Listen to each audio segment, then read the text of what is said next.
RBI पर। ठीक, RBI, Reserve Bank of India, Reserve Bank of India.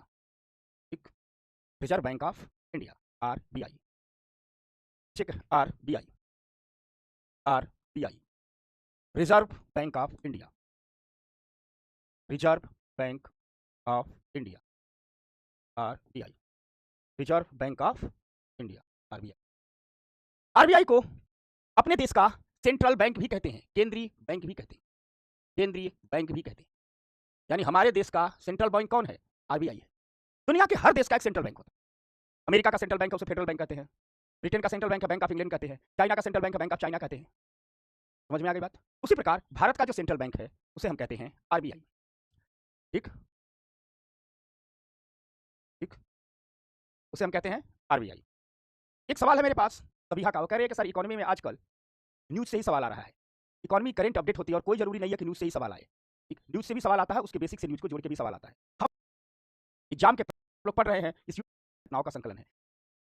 Plus जब जिस दिन हम पढ़ा रहे हैं, आज हमने बैंकिंग शुरू की है, तो आज तक बैंकिंग में जो भी डेवलपमेंट का काम होगा, आज तक का अगर सुबह का कोई बात होगा तो उसको हम करंट से अपडेट कर देंगे। ठीक, बस जान लीजिए। ठीक ना, तो होता है के काम की चर्चा करेंगे बहुत अगर तो आज सुबह भी अगर कोई आरबीआई में कुछ वाइज करंट का वीडियो 1 महीने पहले ही वाला है, पीडब्ल्यू वाली आई, तो केंद्रीय बैंक। कहने का तात्पर्य है कि दुनिया के हर देश के पास एक केंद्रीय बैंक होता है, हमारे पास भी आरबीआई है। तो यही एक सवाल उठ जाता है कि आखिर दुनिया के हर देश को सेंट्रल बैंक की जरूरत क्यों होती है? दुनिया के हर देश को सेंट्रल बैंक की जरूरत क्यों होती है?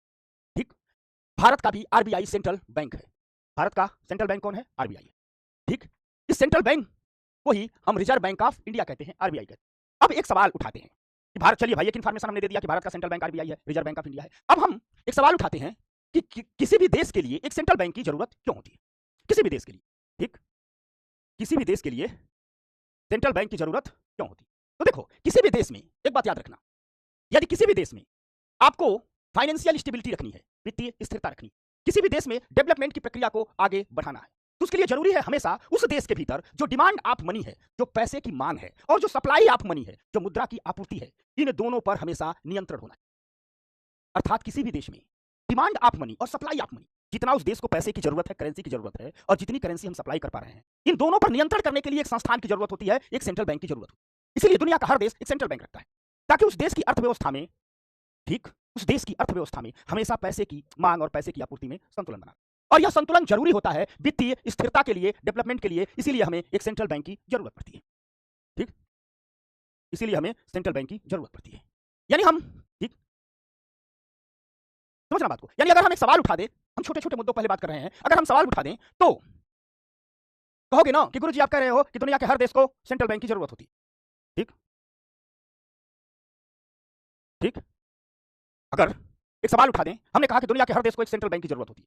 दुनिया में कोई ऐसा देश नहीं है जिसके पास एक केंद्रीय बैंक ना हो। भारत के पास भी एक केंद्रीय बैंक है, जिसे हम RBI, Reserve Bank of India कहते हैं।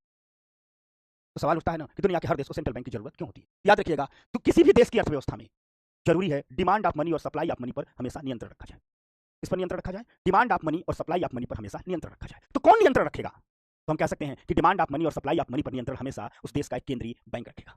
यानी हम उसको यूं कह सकते हैं कि हर देश में डिमांड ऑफ मनी और सप्लाई ऑफ मनी पर नियंत्रण रखने के लिए, डिमांड ऑफ मनी और सप्लाई ऑफ मनी पर नियंत्रण रखने के लिए एक सेंट्रल बैंक की जरूरत होती है। दुनिया के हर देश को एक सेंट्रल बैंक की जरूरत होती है। इंडिया में उसे ही हम रिजर्व बैंक ऑफ इंडिया कहते हैं।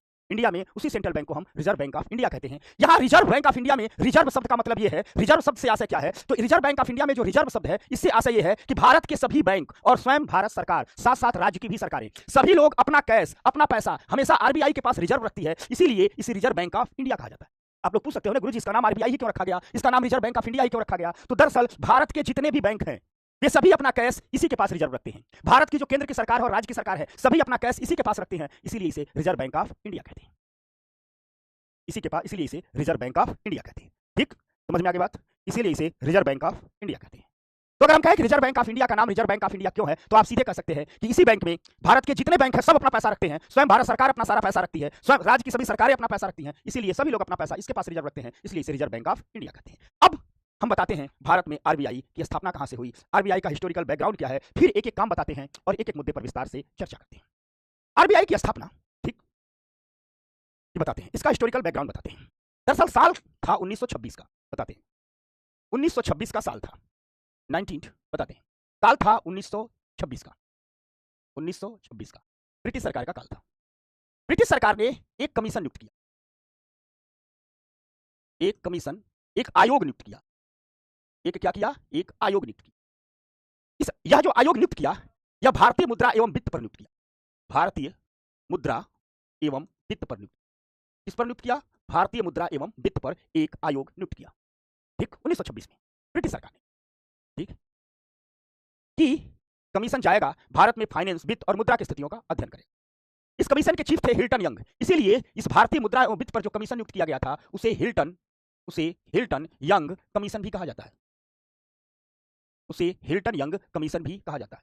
यानी 1926 में ब्रिटिश सरकार ने, ब्रिटेन के राजा रानी ने, ब्रिटेन की सरकार ने भारत के लिए एक, भारत में मुद्रा और वित्त की स्थितियों का अध्ययन करने के लिए कमीशन नियुक्त किया था। हिल्टन यंग उसके चीफ थे, इसलिए उसे हिल्टन यंग कमीशन भी कहा जाता है। इस कमीशन ने ब्रिटिश सरकार को एक रिपोर्ट दी थी। इस आयोग ने रिपोर्ट दी थी कि भारत में एक सेंट्रल बैंक की स्थापना की जाए। इस कमीशन ने कहा था कि भारत को एक केंद्रीय बैंक दिया जाए। इसी कमीशन की रिपोर्ट पर ब्रिटिश सरकार ने अपने यहां पास किया था, ब्रिटेन की संसद ने, ब्रिटिश पार्लियामेंट ने, तब भारत गुलाम था, ब्रिटिश पार्लियामेंट ने अपने यहां पास किया था आरबीआई एक्ट 1934। क्या पास किया था? RBI act 1934। और इसी आरबीआई एक्ट से भारत में आरबीआई की स्थापना का मार्ग प्रशस्त हुआ और 1 अप्रैल 1935 को, 1 अप्रैल 1935 को हमारे देश को आरबीआई मिली थी, आरबीआई की स्थापना हुई थी। ठीक, समझ में आ गई बात? शिखा बिटिया, भूमिका बिटिया, ठीक, समझ में आ गई बात?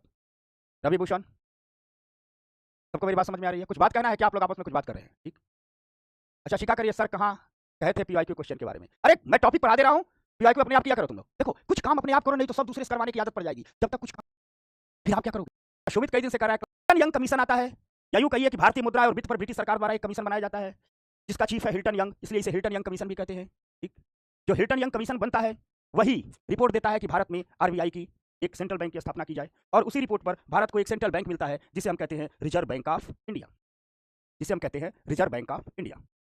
ठीक, समझ में आ गई बात? क्लियर हो गया? एक चर्चा पर मैं भी विराम देता हूं। मेंस की आंसर राइटिंग में आपसे खूब करवाएंगा, पीवाईक्यू में नहीं करवाऊंगा, मैं जानबूझ के नहीं करवाता हूं, क्योंकि जब तक पीवाईक्यू में आप अपना मुंडी नहीं खपाएंगे, आप खुद आंसर नहीं ढूंढेंगे, ठीक, आप आने वाले एग्जामों में आपके भीतर बच्चे को का रिजल्ट कम कलेक्ट होंगे, प्रीलिम्स कम, इससे क्या होगे? मैं कभी पीवाई मेंस की खूब तैयारी, टॉपिक समझ रहे हो, जान रहे हो, लेकिन कितना गया था? 36 क्वेश्चन। हिंदी मीडियम से 500 ही लोग प्री पास कर पाए थे। मोबाइल देखते रहे, करवाएंगे, लेकिन उस टॉपिक से 100 क्वेश्चन। अब आ जाओ, इसको फिर से बताते हैं। यानी कुल मिलाजुला करके बात हुई, समझना, कुल मिलाजुला करके बात यह हुई कि ब्रिटिश शासन कहता है, ब्रिटेन की सरकार कहती है, तब भारत के पर कौन सी सरकार थी? ब्रिटेन की सरकार। भारत में कोई भी संस्थान बनाया जाता था तो उसके लिए ब्रिटेन की पार्लियामेंट एक्ट बनाती थी, कानून बनाती थी, तब भारत में संस्थान बनता था। जैसे आज कोई संस्थान बनता है तो हमारी संसद एक्ट बनाती है, कानून बनाती है, तब संस्थान बनता है। वैसे ही उस समय ब्रिटेन की संसद कानून बनाती थी। तो समझना, तो पहले क्या होता है? साल आता है 1926। साल कौन है? 1926। 1926 में भारत में, ठीक, अगर ऐसे कहे मुद्रा, भारत में मुद्रा एवं वित्त पर एक कमीशन बनता है, वित्त पर कमीशन बनता है, आयोग बनता है। ब्रिटिश सरकार बना रही है कि भारत के मुद्रा और वित्त पर जाकर के अध्ययन कीजिए। इस कमीशन को लीड कर रहे थे हिल्टन यंग, उनका नाम था हिल्टन यंग, इसीलिए इसको हिल्टन यंग कमीशन भी कहा जाता है। जब ये रिपोर्ट देते हैं ब्रिटिश सरकार को, रिपोर्ट ये किसको देते हैं? ये ब्रिटिश सरकार को रिपोर्ट देते हैं, ब्रिटिश सरकार को अपनी रिपोर्ट देते हैं और कहते हैं कि भारत को एक सेंट्रल बैंक की जरूरत है, बना दीजिए। तो जब सरकार को रिपोर्ट मिलता है तो सरकार इनकी रिपोर्ट को रखती है पार्लियामेंट में, और ब्रिटेन की सरकार अपने संसद से, यानी कहां से? तो ब्रिटिश संसद से, ब्रिटेन की सरकार ब्रिटिश संसद से एक कानून पास करती है, एक कानून पास करती है।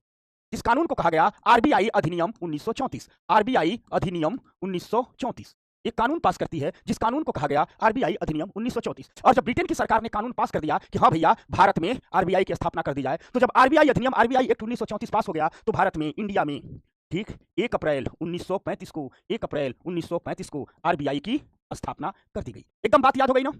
ठीक, एकदम बात याद हो गई ना? वही बात हम हिस्टोरिकल बैकग्राउंड में बता रहे हैं कि 1926 में भारतीय मुद्रा और वित्त पर एक रॉयल कमीशन की नियुक्ति हुई। रॉयल कमीशन मतलब वहां के राजा, वहां के सरकार द्वारा भेजा गया कमीशन। इस कमीशन को हिल्टन यंग कमीशन भी कहते हैं। यानी यूं कह दीजिए कि 1926 में भारतीय मुद्रा एवं वित्त पर एक रॉयल कमीशन की नियुक्ति हुई, या ये कह दीजिए कि 1926 में हिल्टन यंग कमीशन की नियुक्ति हुई। इसने भारत में के लिए एक सेंट्रल बैंक की सिफारिश की, और इसी की सिफारिश के आधार पर आरबीआई एक्ट 1934 ब्रिटिश संसद में पारित हुआ, और फिर भारत में 1 अप्रैल 1935 को आरबीआई की स्थापना कर दी गई। यानी 1935 को आपको आरबीआई मिल गया। यहां तक बात समझ में आ गई सबको? यानी 1935 तक आपको क्या मिल गया? आपके देश को क्या मिल गया? आरबीआई मिल गया। अब समझो, अब समझना, जब आरबीआई की स्थापना भारत में की गई, यानी इंडिया में क्या ला दिया गया? आरबीआई। ये आपको मिल गया 1 अप्रैल 1935 को। तो जो आरबीआई की स्थापना की गई, इस आरबीआई को बनाने में ब्रिटेन के प्राइवेट सेक्टर के लोगों ने, ब्रिटेन के पूंजीपतियों ने पैसा लगाया था। ये कौन है? ये ब्रिटिश पूंजीपति हैं। ये ब्रिटिश पूंजीपति हैं। ब्रिटिश पूंजीपति हैं। ब्रिटिश पूंजीपतियों ने आरबीआई की स्थापना में पैसा लगाया था। समझना बात। यानी हम कह सकते हैं कि प्राइवेट शेयर होल्डर्स के पैसे से एक सरकारी बैंक बनाया गया। आरबीआई को कहा गया कि आरबीआई काम तो करेगी भारत में, भारत के लिए, भारत में भारत के लिए काम करेगी। और भारत में भारत मतलब भारत में यह ब्रिटिश सरकार के लिए काम करेगी। भारत में यह किसके लिए काम करेगी? भारत में यह ब्रिटिश सरकार के लिए काम करेगी। ठीक, अर्थात बैंक में पैसा लगाया है ब्रिटेन के प्राइवेट सेक्टर के पूंजीपतियों ने, लेकिन यह बैंक भारत में काम करेगा ब्रिटिश सरकार के लिए, सरकार के केंद्रीय बैंक में। और यह तय हुआ कि यह बैंक भारत में ब्रिटिश सरकार के लिए काम करेगा और वर्ष के अंत में इस बैंक की जो कमाई होगी, जो इनकम होगी, इस कमाई से जो भी हिस्सा होगा, जो भी लाभ का प्रतिशत होगा, ब्रिटेन के उसके पूंजीपतियों को भी हर साल दिया जाएगा। ठीक, ब्रिटेन की पूंजीपतियों को भी हर साल दिया जाएगा। यानी पैसा लगाया था ब्रिटेन के पूंजीपतियों ने, प्राइवेट लोगों ने, और बैंक काम कर रहा था सरकार के लिए। अब बात यह हुई कि 1935 में यह बैंक तो बन गया। 1935 में, यानी हम कुछ यूं कहें कि आरबीआई बन गया। कब? तो आरबीआई 1 अप्रैल 1935 को तो बन गया, काम भी करने लगा। और इधर ब्रिटेन के लोगों ने क्या लगा दिया था? ब्रिटिश लोगों ने क्या लगा दिया था? पैसा इन्वेस्ट किया था, इसमें पैसा लगाया था। यहां तक बात समझ में आ गई बात? आरबीआई जो भी पैसा कमाती थी हर साल, इनका हिस्सा, जितना इनका शेयर बनता था, दे देती थी। अब बैंक तो चलता रहा, लेकिन 1947 में देश को आजादी मिल गई। 1947 में देश को आजादी मिल गई। अब जब देश को आजादी मिल गई तो भारत के सामने प्रश्न ये उठा कि भारत के पास भी अपना एक केंद्रीय बैंक होना चाहिए, जो स्वतंत्र भारत सरकार का केंद्रीय बैंक हो। अब यहां एक समस्या खड़ी हो गई। ठीक, समझना। अब एक मोहित सागर कह रहा है कि सर मेरी एक ही बात है, आप 2 घंटे ही क्लास करें। चल भाई कर देंगे, हमको क्या, मत पड़िए आप लोग, उसमें क्या है, 2 घंटे कर देंगे, टेंशन मत लो। कल से 2 घंटे की क्लास होगी, ठीक ना? 1.5 घंटे भी कर दें, 1.5 घंटे भी कर दे, कहिए तो होगी, 2 ही घंटे क्लास होगी, ठीक ना? चलो, अस्वस्थ रहिए, पहले पढ़ लीजिए। क्लास में आइए तो 1.5 घंटे की क्लास होगी, 2 घंटे की क्लास होगी, पढ़ लीजिए। जिसको नहीं 2.5 घंटे पढ़ा जाता है, 2 घंटे पढ़ने के बाद वीडियो बंद कर दे, बाद में देख लिया। जिसको पढ़ा जाता है 2.5 घंटे पढ़ लिया, ठीक ना? समझ में आ गई बात? आपको अपनी पढ़ाई डिस्टर्ब करने का हक है, दूसरे की नहीं।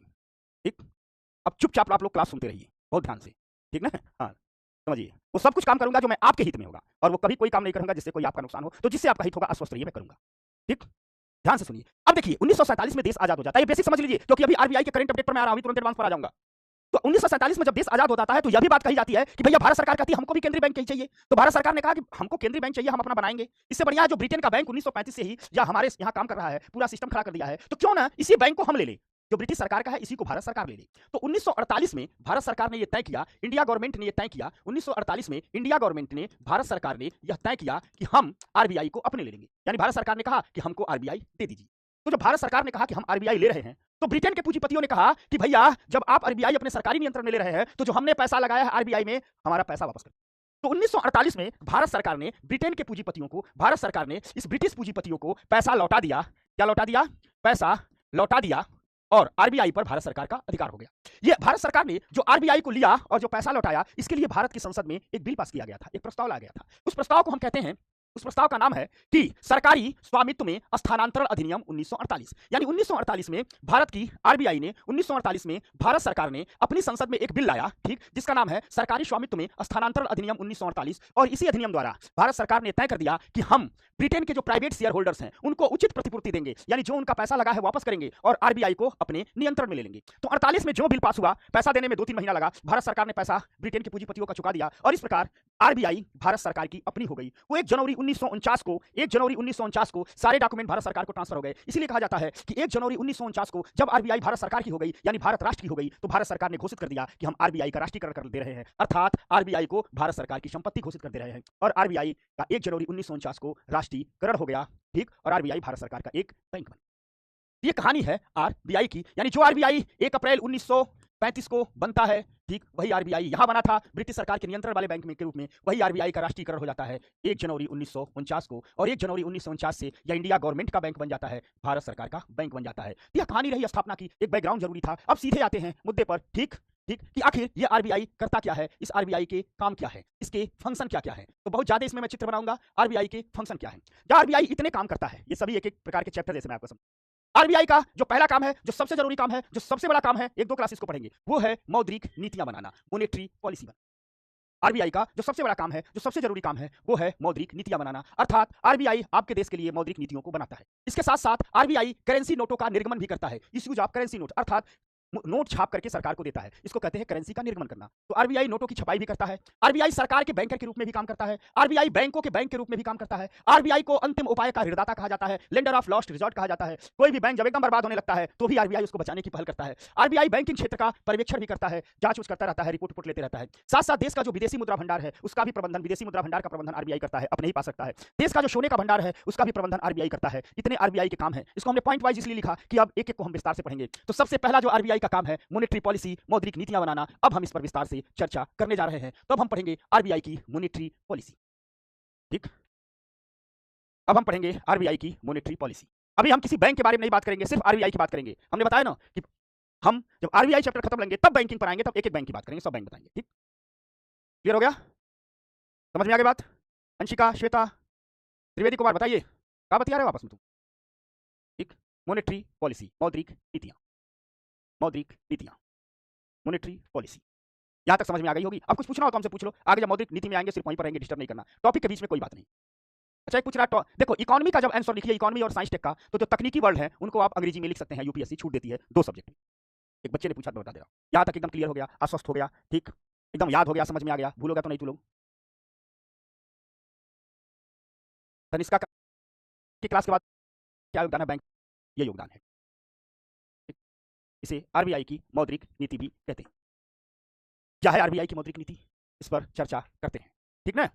अपना मुझे पहली बात दिख रहा है तो मत एक में ऐसा कोई चीज प्रकाश भी है, बादल बहुत गुजरात मॉडल केरल, इसका कुछ नाम रख रफ भर करते हैं, फिर पीपीटी पर बनाते हैं। अब इस आरबीआई से हम हर चीज को 2 बार बताएंगे। यहां से जो चैप्टर शुरू हुए हैं इसमें हम हर चीज को 2 बार बताएंगे, एक सीमित स्पीड के साथ, बहुत तेज स्पीड नहीं होगी। आरबीआई के चैप्टर में, बैंकिंग के चैप्टर में, टैक्स के चैप्टर में, समझ में आ गई बात ना? मनी मार्केट और कैपिटल मार्केट के चक्कर में स्पीड शानदार चला है। चाहे मैं भूल गया, उसे कर दीजिए गरम करके, सब बताएंगे। अब कुछ पूछना मत, जब आरबीआई खत्म हो जाएगा। ये है आरबीआई, ये है आपका आरबीआई। अब देखो RBI banking, NPA, fintech, money market, capital market, share market, tax system और भुगतान संतुलन, जो मतलब प्योर इकोनॉमिक्स के टॉपिक हैं, इनको हम हर चीज 2 बार बताएंगे, बहुत इत्मीनान से अब पढ़ने लगेंगे। ठीक, समझ में आ गई बात? शरत समझ गए? तो आप लोग कुछ क्वेश्चन पूछिए मत, बहुत इत्मीनान से 2 बार समझेंगे, इतना पढ़ा देंगे क्वेश्चन ही नहीं रहेगा, सब आगे बताने वाले हैं, ध्यान से बस पढ़िए। ये है आरबीआई। ठीक, ये अपना देश है, ये एक मार्केट है, इकोनॉमी है। ठीक, समझ में आ गई बात? पूरे देश की इकोनॉमी है, अर्थव्यवस्था है, देश की इकोनॉमी है, ठीक, अर्थव्यवस्था है। अर्थव्यवस्था के लिए जरूरी है कि अर्थव्यवस्था में कब कितनी मात्रा में मुद्रा रहे, मनी रहे। यानी हमारी इकोनॉमी में जो नोट कौन छाप रहा है? आरबीआई ने छाप रहा है। यह अर्थव्यवस्था के लिए जरूरी है कि जो हमारी अर्थव्यवस्था में जो मनी सप्लाई हो रही है, जो मनी सप्लाई हो रही है, जो मुद्रा की सप्लाई हो रही है, कि कब कितना पैसा रहेगा, ठीक, करेंसी कितनी होगी, ठीक, पैसा कितना होगा, इसकी जो मनी सप्लाई है, इस पर हमेशा नियंत्रण रखना चाहिए, नियंत्रण होना चाहिए, नियंत्रण होना चाहिए, इस पर नियंत्रण होना चाहिए। अच्छा, नियंत्रण होना चाहिए कि नहीं चाहिए? तुम लोग बताओ। होना चाहिए भाई, ऐसा नहीं ना मशीन लगा के खट खट खट नोट छाप के बाजार में डाल दोगे। कब कितनी जरूरत है, ये होना चाहिए कि नहीं होना चाहिए? ठीक, नियंत्रण होना चाहिए कि नहीं होना चाहिए? नीति आयोग के प्रश्न न करें, नीति आयोग में विस्तार से बता दिया हूं, आगे समझाऊंगा, क्लास बीच में इंटरप्ट न करें। ठीक ना? समझना, कनेक्ट करो बेटा लोग। आप लोग खुद बताइए, इकोनॉमी में कितना पैसा होना चाहिए, कितनी मनी सप्लाई होना चाहिए, इस पर नियंत्रण होना चाहिए कि नहीं होना चाहिए? होना चाहिए, होना चाहिए। ठीक, और करती है आरबीआई। तो आरबीआई कैसे करेगी? तो आरबीआई इकोनॉमी में मनी सप्लाई पर नियंत्रण करने के लिए विभिन्न प्रकार की नीतियां बनाती हैं। क्या बनाती हैं? आरबीआई विभिन्न प्रकार की नीतियां बनाती हैं, या यूं कहिए आरबीआई विभिन्न प्रकार की रणनीतियां बनाती हैं। चाहे नीतियां हो चाहे रणनीतियां हो, बात एक ही है। यानी हम कह सकते हैं कि आरबीआई विभिन्न प्रकार की नीतियों द्वारा या विभिन्न प्रकार की रणनीतियों द्वारा मार्केट में मनी सप्लाई पर क्या करती है? नियंत्रण करती है। ये जो आरबीआई विभिन्न प्रकार की नीतियां और रणनीतियां बनाती है ना, इन्हीं नीतियों और रणनीतियों को मौद्रिक नीति कहते हैं। इन्हीं नीतियों और रणनीतियों को मौद्रिक नीति कहते हैं। यानी कुल मिला करके बात कुछ यूं कह दें कि ये है आरबीआई, ये है आरबीआई, ठीक, और ये है हमारे देश की इकोनॉमी, ये है हमारे देश की इकोनॉमी। इस इकोनॉमी में मनी सप्लाई को, मुद्रा की आपूर्ति को, मनी सप्लाई को, ठीक, नियंत्रित करने के लिए, ठीक, आरबीआई विभिन्न प्रकार की रणनीतियां बनाती हैं। क्या बनाती हैं? रणनीतियां बनाती हैं। उन रणनीतियों को ही हम मौद्रिक नीति कहते हैं, उन रणनीतियों को ही हम मौद्रिक नीति कहते हैं। ठीक, यानी मॉनेटरी पॉलिसी मौद्रिक नीति और कुछ नहीं है, आरबीआई द्वारा बनाई गई वह रणनीति है जिन रणनीतियों के माध्यम से आरबीआई बाजार में मुद्रा की आपूर्ति पर नियंत्रण रखती है, मनी सप्लाई पर कंट्रोल। समझ में आ गई बात? बिटिया समझ में आ गई बात? अंजलि मेरे स्क्रीन पर दिख रही है, समझ में आ गई बात? बेटा लोग समझ में आ गया? पॉलिसी क्या है? तो मॉनेटरी पॉलिसी के बारे में कहा जाता है कि मॉनेटरी पॉलिसी एक ऐसी रणनीति है जिसके माध्यम से इकोनॉमी में मनी सप्लाई अर्थात धन की आपूर्ति को नियंत्रित किया जाता है। ठीक, क्या किया जाता है? मनी सप्लाई, धन की आपूर्ति को नियंत्रित। याद हो गया? याद हो गया? नेहा, सचिन याद हो गया? अखिलेश याद हो गया? यानी मौद्रिक नीति और कुछ नहीं है, एक ऐसी नीति है जिसके माध्यम से अर्थव्यवस्था में धन की मनी सप्लाई को, धन की आपूर्ति नियंत्रित। एक शामिल खान पूछ रहा है सर अनियंत्रित धन की सप्लाई क्यों नहीं होती है? भैया अनियंत्रित धन की सप्लाई रहेगी तो धन की मूल्य ही क्या हो जाएगा? मान लो हम खूब नोट छाप करके सबको दे दे तो नोट कागज का रद्दी का टुकड़ा बन जाएगा। ठीक ठीक ना? ठीक, समझ में आ गई बात? अब आप लोग ये भी पूछोगे कि आखिर इस मनी सप्लाई को क्यों नियंत्रित किया जाता है? मनी सप्लाई को नियंत्रित करने की 3 वजह है, याद रखिएगा। किसी भी अर्थव्यवस्था में 3 चीजों में हमेशा संतुलन होना चाहिए। एक है इंटरेस्ट रेट अर्थात ब्याज दरें, क्या है? ब्याज दरें। दूसरा है इन्फ्लेशन अर्थात महंगाई, और तीसरा है ग्रोथ रेट यानी विकास दर। ग्रोथ रेट यानी विकास दर। अर्थव्यवस्था में इन 3 चीजों में संतुलन होना चाहिए। ठीक, अर्थव्यवस्था में इन 3 चीजों में संतुलन होना चाहिए। हमेशा इंटरेस्ट रेट में, इन्फ्लेशन में और ग्रोथ रेट में, या यूं कहिए ग्रोथ में हमेशा संतुलन होना चाहिए। इस ग्रोथ विकास दर हटा दो, ग्रोथ कह दो। यानी अर्थव्यवस्था में ब्याज दरें क्या चल रही है, महंगाई क्या चल रही है और विकास के क्या हालत हैं, इन तीनों में संतुलन होना चाहिए। और इन तीनों में संतुलन के लिए जरूरी है कि हमेशा बाजार में जो मुद्रा की आपूर्ति की जा रही है, पैसा की आपूर्ति की जा रही है, इस पर नियंत्रण रखा जाए, रणनीतियां बनाई। तो कुल मिला जुला करके अगर हम बात करें क्या होती है मौद्रिक नीति, तो हम कह सकते हैं मौद्रिक नीतियां वह नीतियां होती हैं जिसके माध्यम से इकोनॉमी में मनी सप्लाई, धन की आपूर्ति को नियंत्रित किया जाता है।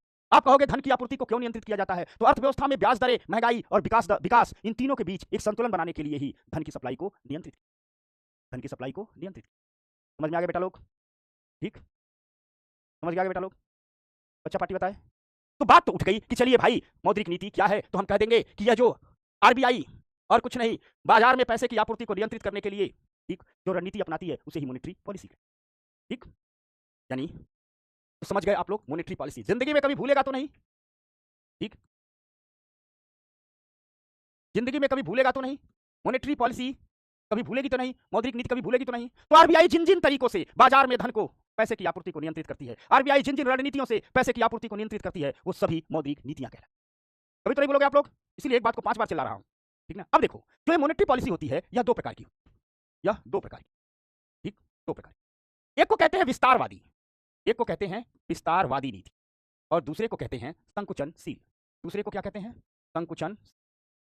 अब कहोगे या विस्तारवादी और संकुचनशील क्या है? होता क्या है कि आरबीआई जब मार्केट में पैसे की मात्रा बढ़ा देती है, नया नया नोट छाप के डाल दे रही है, तो कहते हैं कि आरबीआई विस्तारवादी नीति का पालन कर रही है, आरबीआई विस्तारवादी मौद्रिक नीति का पालन कर रही है। अर्थात कुल मिलाजुला करके हम कह सकते हैं कि ये हमारी आरबीआई है, ये हमारी आरबीआई है। इस आरबीआई क्या कर रही है, जो पैसा है, ठीक, जो पैसा है या जो पैसे की मात्रा है, या यूं कहिए जो मनी सप्लाई है, ठीक, मनी सप्लाई है, इस मनी सप्लाई को इकोनॉमी में क्या कर दे रही है, इकोनॉमी में इस मनी सप्लाई को बढ़ा दे रही है। यानी ढेर सारा पैसा बाजार में है, ढेर सारा पैसा बाजार में है।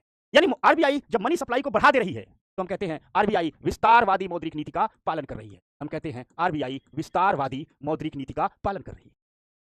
ठीक, कौन सी मौद्रिक नीति है? तो विस्तारवादी मौद्रिक नीति।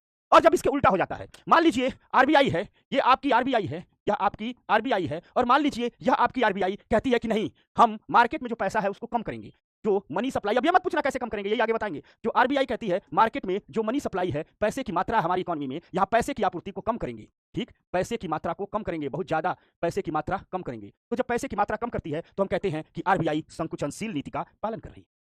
आरबीआई क्या कर रही है? आरबीआई संकुचनशील नीति का पालन कर रही है। तो आरबीआई जब पैसे की आपूर्ति बढ़ाए तो विस्तारवादी नीति का पालन कर रही है, जब पैसे की आपूर्ति घटाए तो संकुचनशील नीति का पालन कर रही है। ठीक, समझ में आ गई बात? समझ रहे हो? तो आइए, हमने क्या समझा कि मौद्रिक नीतियां कितने प्रकार की होती हैं। तो मौद्रिक नीतियां 2 प्रकार की होती हैं, एक होता है विस्तारवादी मौद्रिक नीति, दूसरा होता है संकुचनशील मौद्रिक नीति। विस्तारवादी मौद्रिक नीति वह मौद्रिक नीति होती है जिसके तहत आरबीआई मार्केट में पैसे की सप्लाई को बढ़ा देती है। संकुचनशील मौद्रिक नीति वह नीति होती है जिसके तहत आरबीआई मार्केट में पैसे की मात्रा को कम कर देती है।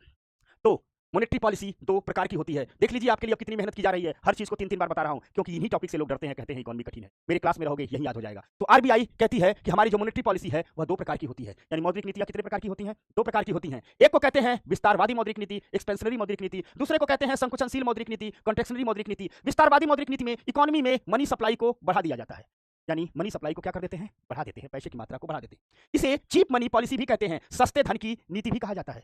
इसे कहा जाता है सस्ते धन की नीति कहा जाता है। यानी जो संकुचनशील विस्तारवादी मौद्रिक नीति है इसे सस्ते धन की नीति भी कहा जाता है। सस्ते धन की नीति इसलिए कहा जाता है क्योंकि होता क्या है कि आरबीआई को जब मार्केट में पैसे की मात्रा बढ़ानी होती है तो आरबीआई सभी बैंकों से कहती है कि हमसे लोन लीजिए, हम ब्याज कम लेंगे। तो बैंक सोचते हैं आरबीआई बहुत कम ब्याज ले रही है, ढेर सारा लोन ले ले, तो बैंक सस्ता लोन ले लेते हैं। फिर बैंक भी कहते हैं, हम भी ग्राहकों से कहते हैं हम भी सस्ता लोन दे रहे हैं, आप भी लीजिए, तो लोग लोन लेकर के ढेर सारा उद्योग, व्यवसाय, खरीदारी इत्यादि करने लगते हैं। तो जब ब्याज कम लगता है, जिस धन पर ब्याज कम लगे उसे सस्ता धन कहते हैं। तो जब आरबीआई अपनी विस्तारवादी नीतियों का पालन करने लगती है तो आरबीआई अपने ब्याज को कम कर देती है, यानी अपने धन को सस्ता कर देती है। इसलिए विस्तारवादी नीति को सस्ते धन की नीति भी कहते हैं, चीप मनी पॉलिसी भी कहते हैं। समझ में आ गई बात? ठीक। आप कहोगे कि विस्तारवादी नीति का पालन क्यों करती है? तो होता क्या है कि कभी कभी देश में मंदी की स्थिति आ जाती है, तो आरबीआई सोचते हैं इस मंदी से निकटने के लिए तुरंत तुरंत हमको इकोनॉमिक ग्रोथ को पुनर्जीवित करना है, तुरंत हमको आर्थिक समृद्धि को जीवित करना है, और इसके लिए जरूरी है कि बाजार में खूब खरीदारी हो। तो आरबीआई बैंकों से कहती है हम ब्याज दरें कम कर रहे हैं, आइए हमसे उधार लीजिए। बैंक भी जाते हैं, खूब उधार लेते हैं, बैंक भी अपने कस्टमर को आगे खूब सस्ता उधार बढ़ाते हैं, मार्केट में खरीदारी बढ़ जाती है, इकोनॉमी ग्रोथ जीवित। ठीक, समझ में आई बात? ठीक हो गया, हो गई बात? तो आरबीआई को जब भी मार्केट में लगता है मंदी आई है, खरीदारी कम हो रही है, इकोनॉमिक ग्रोथ मंद पड़ा है, तो आरबीआई क्या करती है? ठीक, अपनी ब्याज दरें घटा देती है, बैंकों को सस्ता लोन दे देती है, यानी हम कह सकते हैं कि मार्केट में पैसे की आपूर्ति बढ़ा देती है, अर्थात विस्तारवादी नीति का पालन करने लगती है और इकोनॉमिक ग्रोथ आ जाता है, बढ़ जाता है। ठीक, समझ में आ गई बात? एकदम 100% बताइए, 100% बताइए। ठीक ना? तो मैं बताओ बेटा दीदी। अब दूसरा हमने बताया कि कभी कभी आरबीआई संकुचनशील नीति का पालन करने लगती है, यानी आरबीआई मार्केट से मनी सप्लाई को कम करने लगती है। आरबीआई जब देखती है कि बाजार में पैसा अधिक हो गया है तो सोचती है पैसे को कम कर दें। तो जब आरबीआई इकोनॉमी में मनी सप्लाई को कम करती है तो हम कहते हैं आरबीआई संकुचनशील नीति का पालन कर रही है। क्या कर रही है? आरबीआई संकुचनशील नीति का पालन कर रही है। इसे महंगे धन की नीति भी कहते हैं, डियर मनी पॉलिसी भी कहते हैं। अब देखो महंगे धन की नीति क्यों कहते हैं? होता क्या है कि मान लीजिए ये हमारी इकोनॉमी है, ठीक, आरबीआई को लगता है पैसा अधिक है, पैसा अधिक है, और आरबीआई को पैसा वापस लेना है।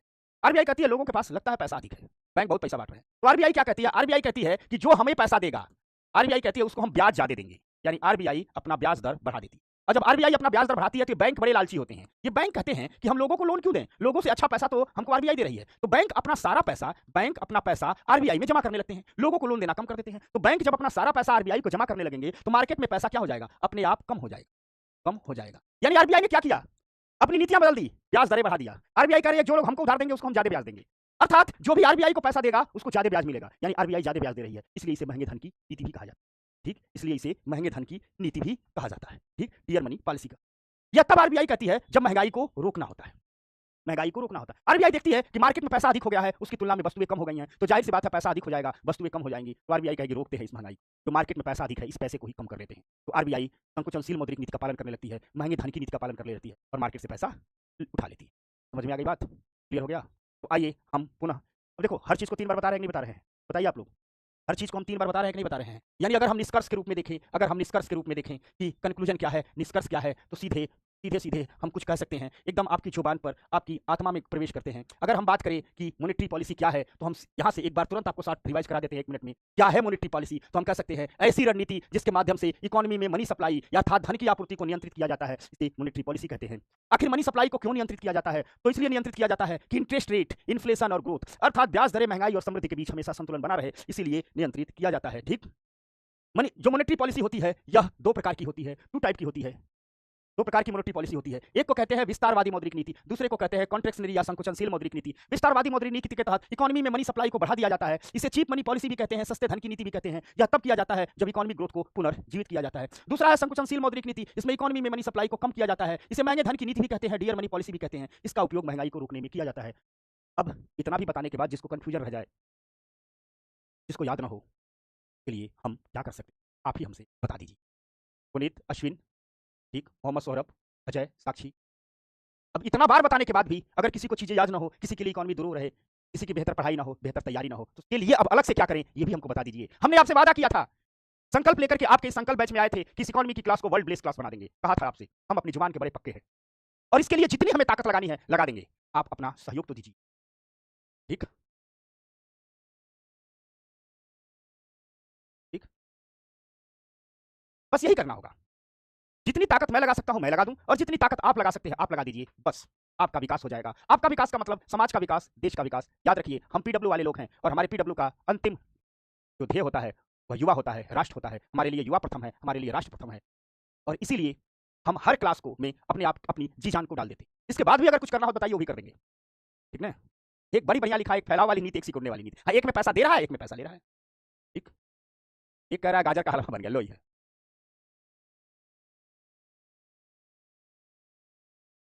समझ गए? क्लियर हो गया? कोई दिक्कत?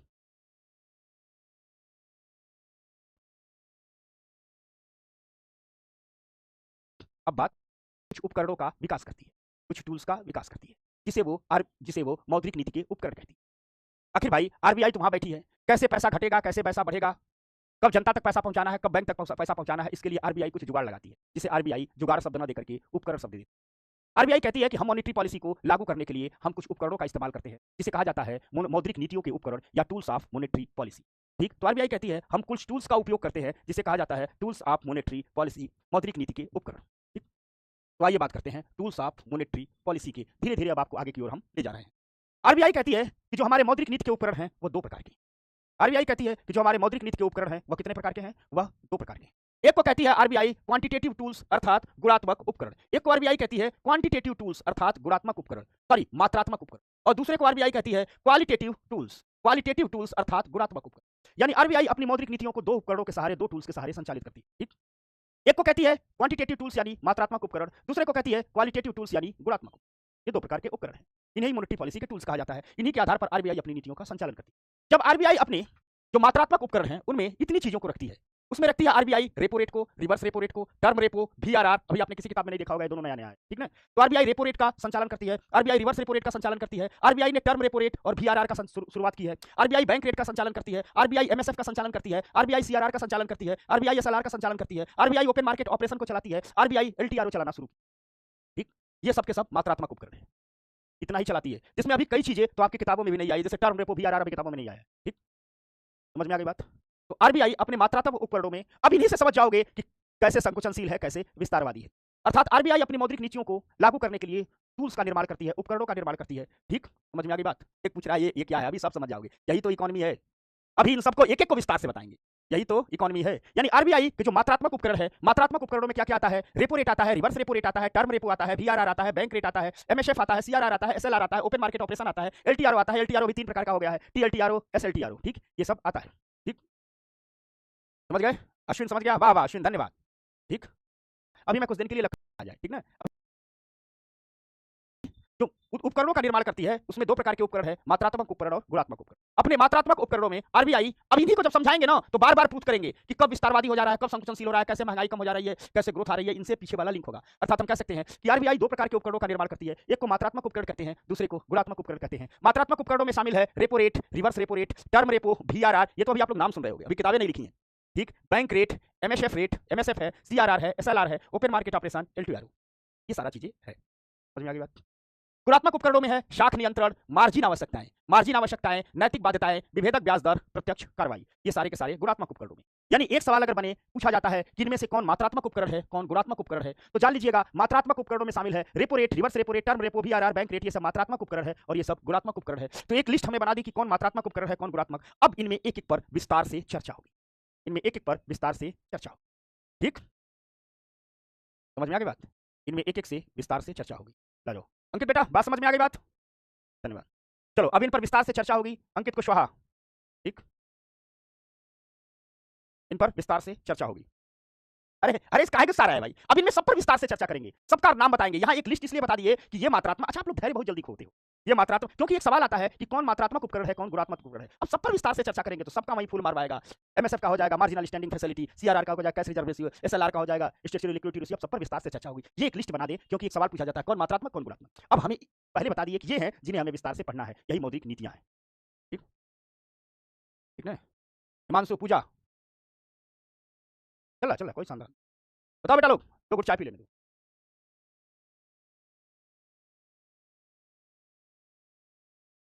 दृष्टि का एक सर मैं लखनऊ सेंटर पर आ सकती हूँ मेंस, हाँ आ जाओ आ जाओ, जो लोग लखनऊ में हैं आ जाइए। किसी का कोई डाउट है पूछो तो, चाय गरिमा बिटिया स्वागत।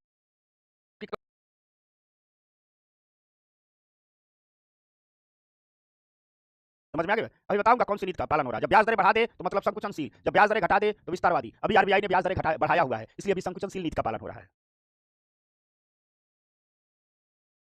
उससे कम नहीं होगा, उससे ज्यादा भले हो जाए, बढ़ जाएगा। 120 घंटे पढ़ाऊंगा, ड्यूरेशन देख लीजिए कितने क्लास।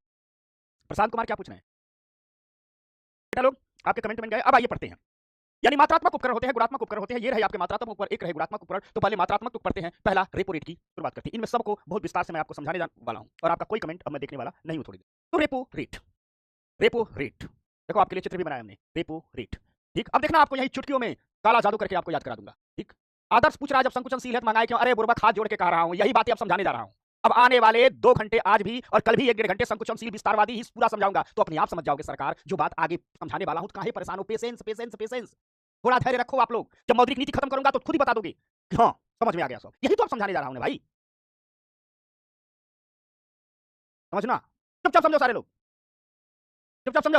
रेपो रेट, ठीक, रेपो रेट, ठीक, कब समझ जाओगे? कब विस्तारवादी होगा, कब संकुचनशील होगा? मैं हूं ना कह रहा हूं। पहले आप इन सबको विस्तार से समझो, सब कुछ भूल करके इन सबको विस्तार से समझो, फिर जो सबको समझ लोगे सबसे मैं लिंक कर दूंगा, कहोगे अरे बड़ा आसान है।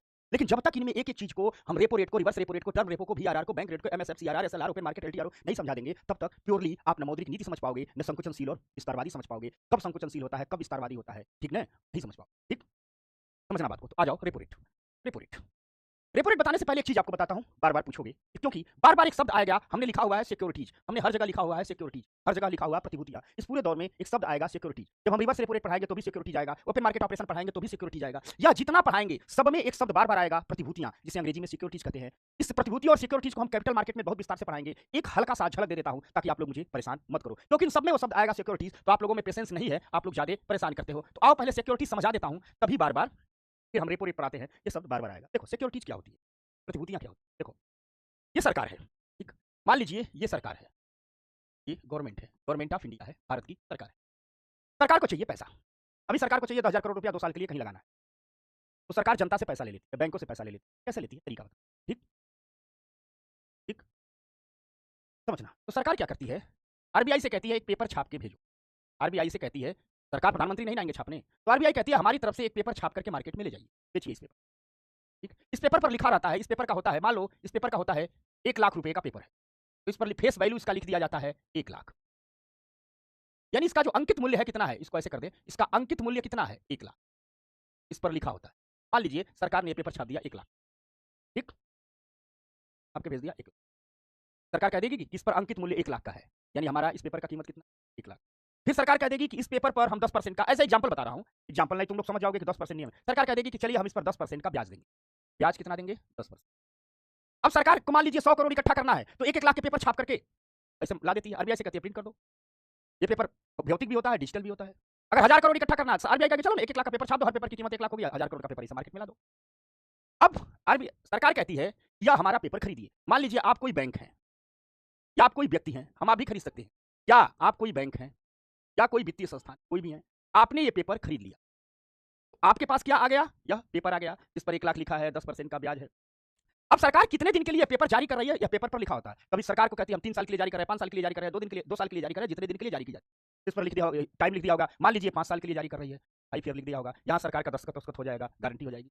आपने 5 साल के लिए ये पेपर खरीद लिया, तो आपने सरकार खरीदा तो सरकार को क्या दे दिया, आपने सरकार को पैसा दे दिया। यानी सरकार ने पेपर आपको दिया, कागज के बदले क्या लिया, पैसा लिया। अब सरकार कहती है कि 5 साल का है, अपने पास रखे रहिए, इसका 10% के हिसाब से आपको खाते में हर साल ब्याज आते रहेंगे, यानी ब्याज हर साल मिलता रहता है। और बाद में जब 5 साल पूरा हो जाएगा तो आप सरकार से कहिएगा कि हे सरकार अपना पेपर वापस ले लो, तो सरकार को आप उसका ये पेपर वापस कर दीजिएगा, और सरकार आपने जो पैसा दिया था आपको सरकार पैसा वापस कर देगी। यानी ब्याज आपको हर साल मिलेगा। मान लीजिए 1,00,000 रुपए का पेपर है, तो आपने 10% ब्याज पर लिया है, 5 साल के लिया है, तो 1,00,000 का 10% कितना हुआ, 10,000 हुआ एक साल में। तो हर साल 10-10 हजार करके आपके खाते में आएगा, ये आपका ब्याज है, यही आपकी कमाई है। फिर जब 5 साल पूरा होगा तो यह 1,00,000 रुपए आ जाएगा। यानी कोई व्यक्ति अगर मान लीजिए बैंक 1,00,000 का ये पेपर खरीदा है, तो जब ये मैच्योर हो जाएगा, भुनाने जाएगा, तो 1,00,000 तो उसे वापस मिलेगा ही मिलेगा, प्लस हर साल उसे पर ईयर उसे 10,000 रुपया हर साल ब्याज भी मिल रहा है। तो हर साल उसे 10,000 ब्याज भी मिल रहा है, 10,000 ब्याज भी मिल रहा है। 5 साल अगर रख लिया है तो इसने 50,000 कमा लिया कि नहीं कमा लिया। इस पेपर को कहते हैं प्रतिभूतियां, इस पेपर को कहते हैं गवर्नमेंट सिक्योरिटीज, सरकारी प्रतिभूतियां। इस पेपर को कहते हैं government securities, G-sec, government securities सरकारी प्रतिभूति। क्या कहते हैं, सरकारी प्रतिभूतियां, या इनके लिए सिर्फ प्रतिभूतियां ही शब्द का इस्तेमाल किया जाता है। ठीक, समझ में आ गई बात। यानी मान लीजिए आपने ये पेपर खरीद लिया, आप 5 साल रख लिए, तो जो 1,00,000 का खरीदा था वो तो 5 साल बाद भुनाने जाओगे तो आपको 1,00,000 मिल जाएगा। तो आपका फायदा, हर साल जो आपको ब्याज मिल रहा है, हर साल आपके खाते में ब्याज आ जाएगा। हर साल 10,000 5,000 5 साल रखे रहे, 50,000 ब्याज से कमा लिए। ठीक ना, इसे कहते हैं सरकारी प्रतिभूति। यानी अब मैं पढ़ाने जा रहा हूं तो जहां जहां मैं शब्द करूं सिक्योरिटीज, प्रतिभूतियां, इसका मतलब एक कागज की बात मैं करूं। ठीक, अब आइए कहानी रेपो रेट की। अब हम बात करते हैं रेपो रेट की। तो जब हम रेपो रेट की कहानी कहते हैं तो कुछ यूं है कहानी। ठीक, पहले इधर समझाते हैं रेपो रेट होता क्या है। ठीक, अब एक पूछ रहा है पेपर का रूल क्या है। अरे भैया इसी कागज के बदले तो सरकार पैसा जुटा रही है, इस कागज का रूल क्या है। इस कागज का रूल क्या है कि मान लो सरकार इसी कागज के बदले तो पैसा जुटा रही है, कागज छपवा दे रही है, कागज बेच के आपसे पैसा ले रही है। सरकार ने अपना काम कर लिया, फिर आप सरकार को जाओगे, कागज दोगे, पैसा आपको दे देगी। इस कागज के बदले सरकार पैसा ही तो जुटा रही है, यही है पेपर के। ठीक। अच्छा एक बार और बताएंगे वापस, चलो भैया एक बार और बताते हैं, चलो कोई बात नहीं, ध्यान से सुनो। ये नहीं कि तुम लोग हम पढ़ा रहे हैं, कई लोग करते हैं पढ़ा रहे हैं चले जाते हैं चाय पीने, उसके बाद आते हैं दोबारा बता दीजिए। ये सरकार है, ये सरकार है। सरकार को जब भी पैसे की जरूरत होती है, मार्केट से पैसा उठाना होता है, हमको पैसे की जरूरत है, हम एक कागज लेकर के आए और कह दे कि भैया इस कागज पर हमने 1 लाख रुपया लिख दिया है, 5%, 8%, 10% का ब्याज दे रहे हैं, ठीक, 3 साल के लिए ले लीजिए, आप कागज रख लीजिए, बदले में हमको पैसा दीजिए, बाद में आएगा कागज दिखाइएगा, पैसा वापस कर देंगे और हर साल हम ब्याज देते रहते हैं। ठीक, समझ में आ गई बात? यही सरकारी प्रतिभूतियां हैं, इसी को बॉन्ड कहते हैं, इसी ट्रेजरी बिल कहते हैं, बहुत कुछ। इस पूरे की पूरी प्रतिभूतियों पर 2 चैप्टर है, एक मनी मार्केट, एक पूंजी बाजार। इतने प्रकार की प्रतिभूतियां होती हैं कि पढ़ाऊंगा तो आज ही हो जाए। ठीक, समझ गया की बात ना? ठीक, अब एक पूछ रहा सर इसको गवर्नमेंट को क्या फायदा होगा? तो फायदा होगा, गवर्नमेंट को एक पुल बनाना है, 2000 करोड़ रुपया चाहिए, कहां से लाएगी? तो मार्केट से ही पैसा ले लेती है, पुल बना देती है, पुल बनने लगता है, टोल वसूलने लगती है, फिर आपको पैसा चुका देती है। इस पेपर को कहते हैं, ठीक, इस पेपर को कहते हैं गवर्नमेंट सिक्योरिटीज, सरकारी प्रतिभूति। ठीक, और जितनी ही ईयर का लिया जाता है तो फिर मतलब प्रतिभूतियां समझना, सरकार ने क्या बना दिया? एक पेपर छाप दिया। ये पैसा लेने का तरीका भाई, हमसे आपसे सरकार पैसा लेना चाहती है, कैसे लेगी? तुम ही लोग बताओ, घर घर आके मांगेगी? ये सिस्टम डेवलप किया जाता है। आरबीआई से कहती है पेपर छापो, प्रतिभूतियां छापो और बेचो। तो आरबीआई ने पेपर छाप दिया, इस पेपर पर इसका अंकित मूल्य लिखा होता है। क्या लिखा होता है? अंकित मूल्य लिखा होता है। मान लीजिए यह 1 लाख, ये 5 लाख का है, मान लीजिए यह पेपर 5 लाख का है, इसका मतलब अंकित मूल्य 5 लाख का है। इस पर मान लीजिए 8%, 10% का ब्याज दे रहे हैं। इस पर टाइम लिखा होता है, टाइम लिखा होता है, यानी ब्याज दर लिखी होती है, टाइम लिखा होता है, फिर सिग्नेचर होती है, पीछे शर्तें होती है। सरकार का ये तरीका है पैसा जुटाने का। अब सरकार को पैसे की जरूरत है तो सरकार मार्केट में इस पेपर को सेल करने लगती है। आप भी खरीदेंगे, बैंक खरीदेंगे, खूब लोग खरीदते हैं, वित्तीय संस्थान खरीदेंगे, जितने फाइनेंशियल इंस्टीट्यूशन होते हैं सब खरीदते हैं, प्राइवेट डीलर खरीदते हैं, विदेशी लोग खरीदते हैं, पैसे से पैसे बनने वाला। ठीक, अब ये सरकार की मर्जी है, कोई जरूरी नहीं है।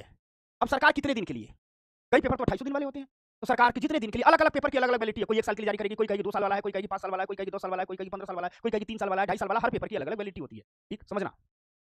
ठीक, अब इस पेपर को कहा जाता है, इसी पेपर को कहा जाता है सिक्योरिटीज, प्रतिभूतियां, प्रति, इसी पेपर को कहा जाता है बॉन्ड। ठीक, तो प्रतिभूतियां कहो या बॉन्ड कहो, ठीक पेपर कहता है। हर पेपर का अलग अलग ब्याज दर होता है। कभी सरकार कहेगी हम 8%, 10% दे रहे हैं, कभी सरकार कुछ छाप के कहेगी हम 5% दे रहे हैं, कभी कहेगी 12% दे रहे हैं, जो भी ब्याज दर जिसमें चल रहा हो उसी। सरकार क्या करती है? मार्केट में आएगी, कहेगी हमारा पेपर खरीदिए। आपने ये पेपर सरकार का खरीद लिया, आपके पास क्या आ गई? सिक्योरिटी। और सरकार को आपने क्या दे दिया? ऐसा भैया आप कागज लिए, मान लीजिए 5 लाख वाले कागज लिए, 5 लाख दे दिए ना, और ऐसे मान लीजिए 1 करोड़ लोगों ने कागज खरीद लिया, 1 करोड़ लोगों ने पैसा दे दिया, आपके पास कागज, सरकार को, सरकार अपना काम करेगी। बाद में जब ये टाइम पूरा हो जाएगा, टाइम पूरा हो जाएगा तो सरकार कहेगी हम आपका पैसा वापस कर रहे हैं, आप हमारी सिक्योरिटी, कितने का आप सिक्योरिटीज वापस करेंगे, सरकार पैसा, तो आपका प्रॉफिट क्या है? जितनी ब्याज दर की बात होती है हर साल वो ब्याज दर आपके खाते में आती रहती है, इसी को कहते हैं गवर्नमेंट सिक्योरिटी। ठीक, ठीक ना? अब जितना जिस पेपर पर रेट लिखा होता है 10,000, 20,000, 25,000, 30,000, 35,000, 40,000, 50,000, अब ये सैकड़ों प्रकार के होते हैं। ठीक, हम एक चैप्टर पढ़ाएंगे पूंजी बाजार, इस पूंजी बाजार के चैप्टर में और कुछ नहीं, यही पढ़ाएंगे। ये तो हमने यहाँ इसलिए बता रहे हैं कि जो हम सिक्योरिटी का नाम लें, हमें आप लोग परेशान ना हो। ठीक ना? ठीक, अब मान लो आप अपने पास रखे हो, मान लो आप अपने पास इसे रखे हो, समझना बात को, आपका पूरा होगा 5 साल बाद, लेकिन आपको मान लीजिए आपने 5 साल का रखा, लेकिन आपको 6 महीने बाद ही पैसे की जरूरत पड़े, इसे लेकर के किसी बैंक के पास जाओगे ना, तो बैंक वाले से बड़ी ललचाई नजरों से देखते हैं। किसी भी फाइनेंशियल इंस्टीट्यूशन के पास जाओगे ना, बहुत ललचाई नजरों से देखते हैं, तुरंत बेच देंगे, आपका ले लेगा, कहेगा ठीक है 6 महीने आप रखें, ब्याज कमाए हमसे दे दीजिए। 1 मिनट में बिकती है सिक्योरिटी, 1 मिनट से कम समय में।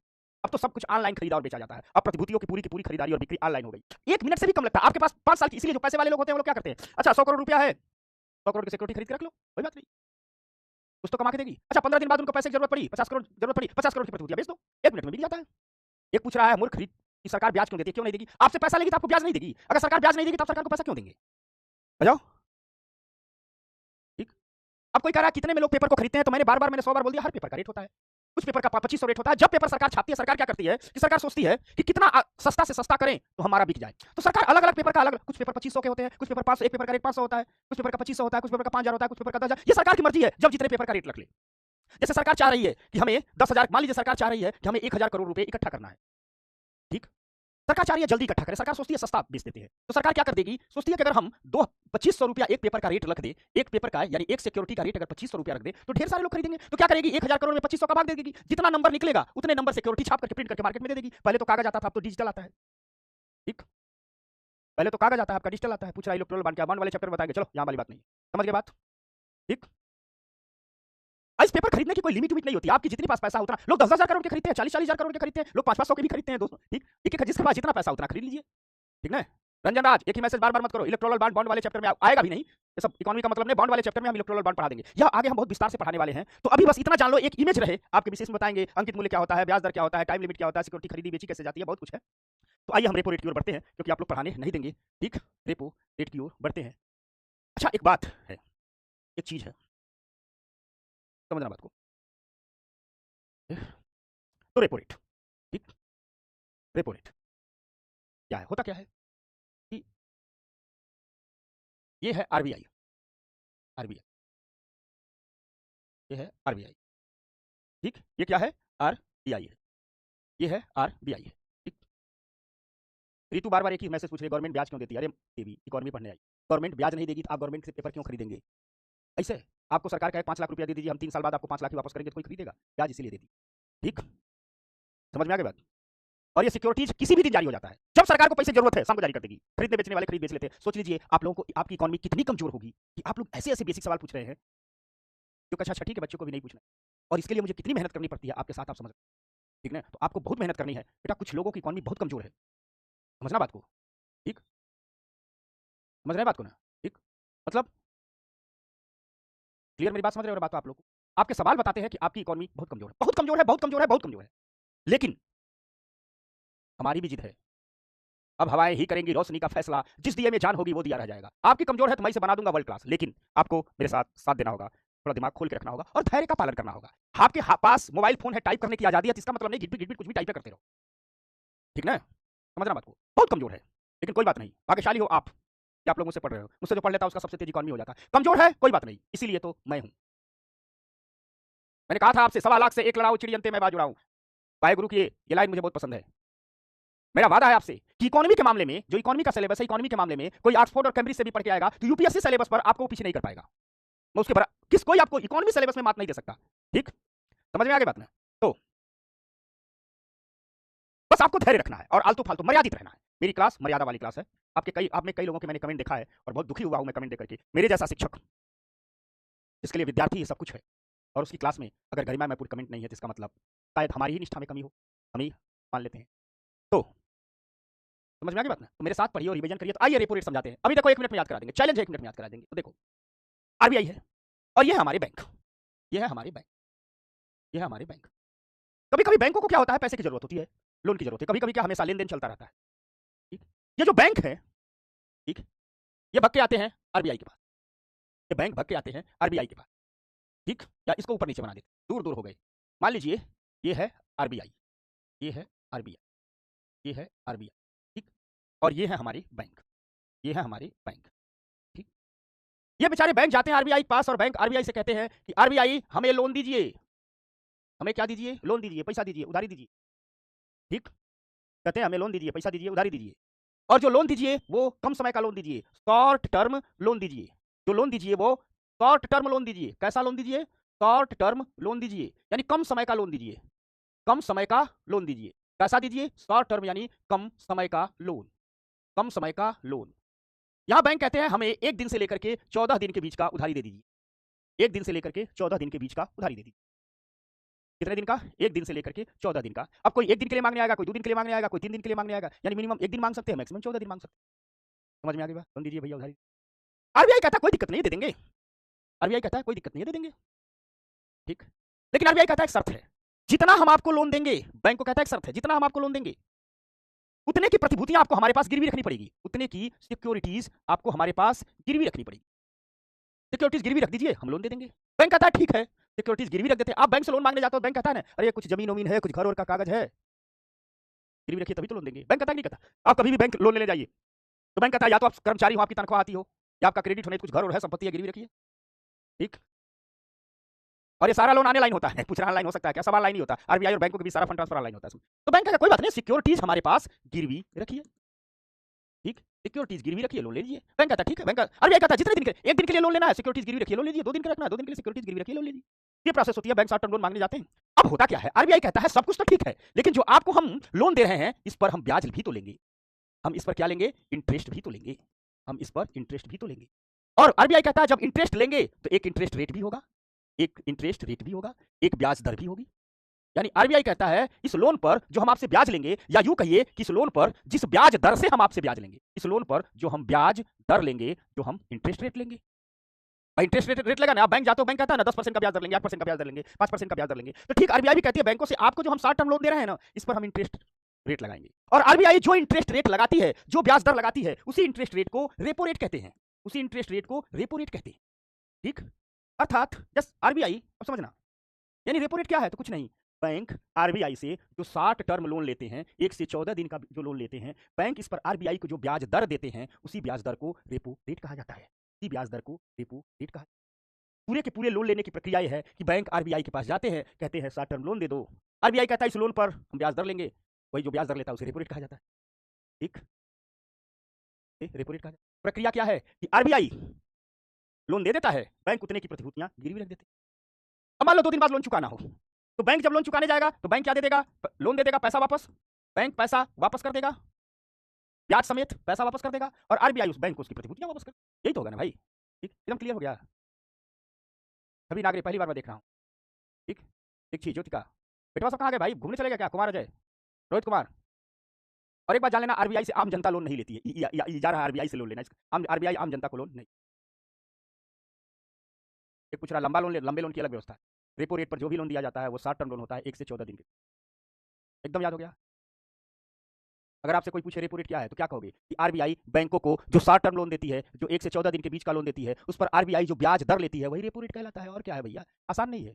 कोई पूछे फंक्शन क्या है, प्रक्रिया क्या है, तो वही है कि आरबीआई के पास बैंक जाते हैं, आरबीआई कहता है उधार ले लो, जितना लेना है ले लो, प्रतिभूतियां हमारे पास गिरवी रख दो, काम हो गया। ठीक, फिर जब लोन चुकाने आना तो ब्याज दे देना, पैसा दे देना, हम तुमको प्रतिभूतियां दे देंगे। ठीक, अच्छा एक पूछ रहा है एक दिन के लिए लोन कौन लेता है, आपको पता है पूरे देश में, पूरी दुनिया में जो सर्वाधिक लोन चलता है, जो सर्वाधिक मात्रा में पैसे का लेन देन होता है, वो एक ही दिन का होता है। अगर पूरी दुनिया में जितना लोन घूम रहा है, देखा जाए कि सर्वाधिक पैसा किस पर घूमा है, तो सर्वाधिक पैसा एक ही दिन के लिए होता है। आपको आश्चर्य होगा, वित्तीय बाजारों में 1 घंटे का भी लोन लिया जाता है, 1 घंटे का भी लोन मिलता है, 59 मिनट का लोन होता है, 60वें मिनट पेमेंट करना होता है। क्लियर हो गया। ठीक,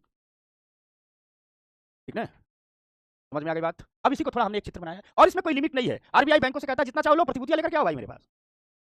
ठीक, और जब आप लोग बड़े उद्योगपति व्यापारी बनोगे, बड़े उद्योगपति 1 घंटे के लिए लोन लेते हैं, 59 मिनट पैसा रखेंगे, 60वें मिनट में चुका देंगे, उसका भी ब्याज लगता है।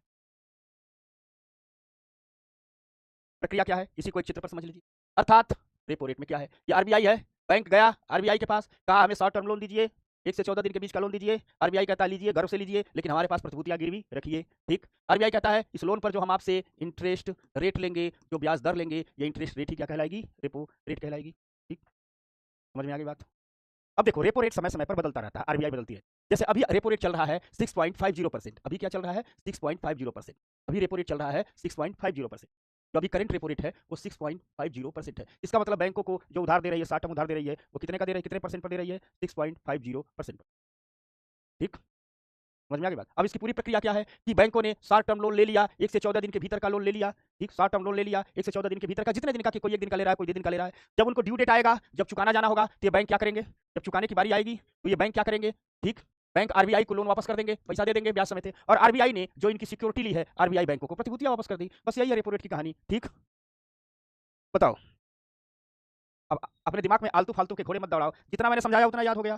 जिंदगी में कौन कभी रेपो रेट भूलोगे तो नहीं। बस रेपो रेट कुछ नहीं, बैंक शॉर्ट टर्म लोन ले रहे हैं, 1 से 14 दिन का लोन ले रहे हैं, जो ब्याज दे रहे हैं वो रेपो रेट है। प्रक्रिया है, जितना पैसा लेंगे प्रतिभूतियां गिरवी रखेंगे, बाद में जाएंगे प्रतिभूतियां आरबीआई दे देगा, पैसा चुका देंगे। बताइए आप लोग।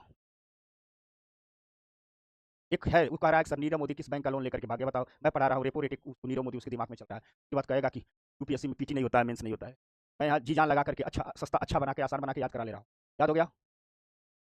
अच्छा एक पूछ रहा है बड़ा बढ़िया पूछा कि सर बैंक अब ड्यू डेट के दिन पैसा ना चुकाए तो इसीलिए तो ये प्रतिभूतियां गिरवी रखवाई है। बैंक न चुकाए तो आरबीआई क्या करेगा, जो प्रतिभूतियां गिरवी रखवाई है दूसरे बैंक को बेच देगा। कहेगा भाई हमारे पास इतनी प्रतिभूतियां पड़ी है, ले जाओ, दूसरे बैंक को बेच के पैसा वसूल लेगा। आप अगर नौकरी नहीं करते हो, नियमता वेतन वाले नहीं हो, आप बैंक से लोन मांगने जाओगे, बैंक नहीं देगा। बैंक के सामने कुछ घर संपत्ति ये सब गिरवी रखोगे तब लोन देगा, नहीं चुकाओगे तो वो बेच लेगा। ठीक, और देखो इसमें हमने समझाने के लिए कह दिया कि अभी 6.50% का रेपो रेट चल रहा है, इसको याद करना जरूरी नहीं है क्योंकि ये समय समय पर बदलता रहता है। ठीक ना, क्लियर हो गया। रुक, सब हो गया क्लियर। हिमांशु बीना क्लियर हो गया बेटा, ज्योतिका क्लियर हो गया बेटिया, शेखर क्लियर हो गया। ठीक, बबलू बता, शाबाश, साक्षी क्लियर हो गया, साक्षी मालवी, चलो संदीप एकदम आ गया। सिद्धू क्या हाल चाल है भाई। अब देखो, अब मान लीजिए आरबीआई ने रेपो रेट घटा दिया और बढ़ा दिया तो क्या सर क्या पड़ेगा। ठीक, सवाल आप खुद कीजिए। मान लीजिए आरबीआई ने रेपो रेट बढ़ा, रेपो रेट घटाने और बढ़ाने का असर देख ले। मान लीजिए कि आरबीआई है, इसको ऐसे दिखा देते हैं।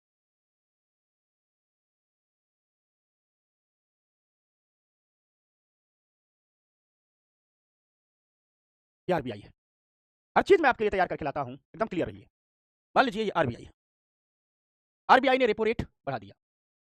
आरबीआई ने क्या किया? रेपो रेट बढ़ा दिया। ठीक, यानी आरबीआई बैंकों से कह रही है कि आप हमसे लोन लोगे तो हम ज्यादा ब्याज लेंगे। ये तो कर रही है आरबीआई बैंकों से। रेपो रेट बढ़ाने का मतलब क्या है? आरबीआई कह रही है कि आप लोन लोगे तो हम ज्यादा ब्याज लेंगे। इसका मतलब आरबीआई ने लोन को क्या कर दिया? महंगा कर दिया। बैंकों को महंगा लोन मिलेगा। भाई बैंक लोन ले रहा है, ब्याज ज्यादा देने पड़ रहे हैं, जिसका मतलब बैंकों को महंगा लोन मिलेगा। समझना बात को, समझना बात को। ठीक, मान लीजिए अब हम बात कर रहे हैं आरबीआई ने रेपो रेट बढ़ा दिया।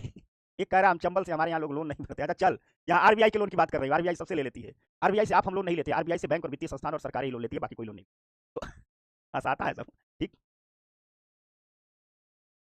अच्छा अब्दुल्ला पूछ रहे हैं सर रेपो रेट जो आपने बताया है 6.50% वो एक दिन का है कि 14 दिन का?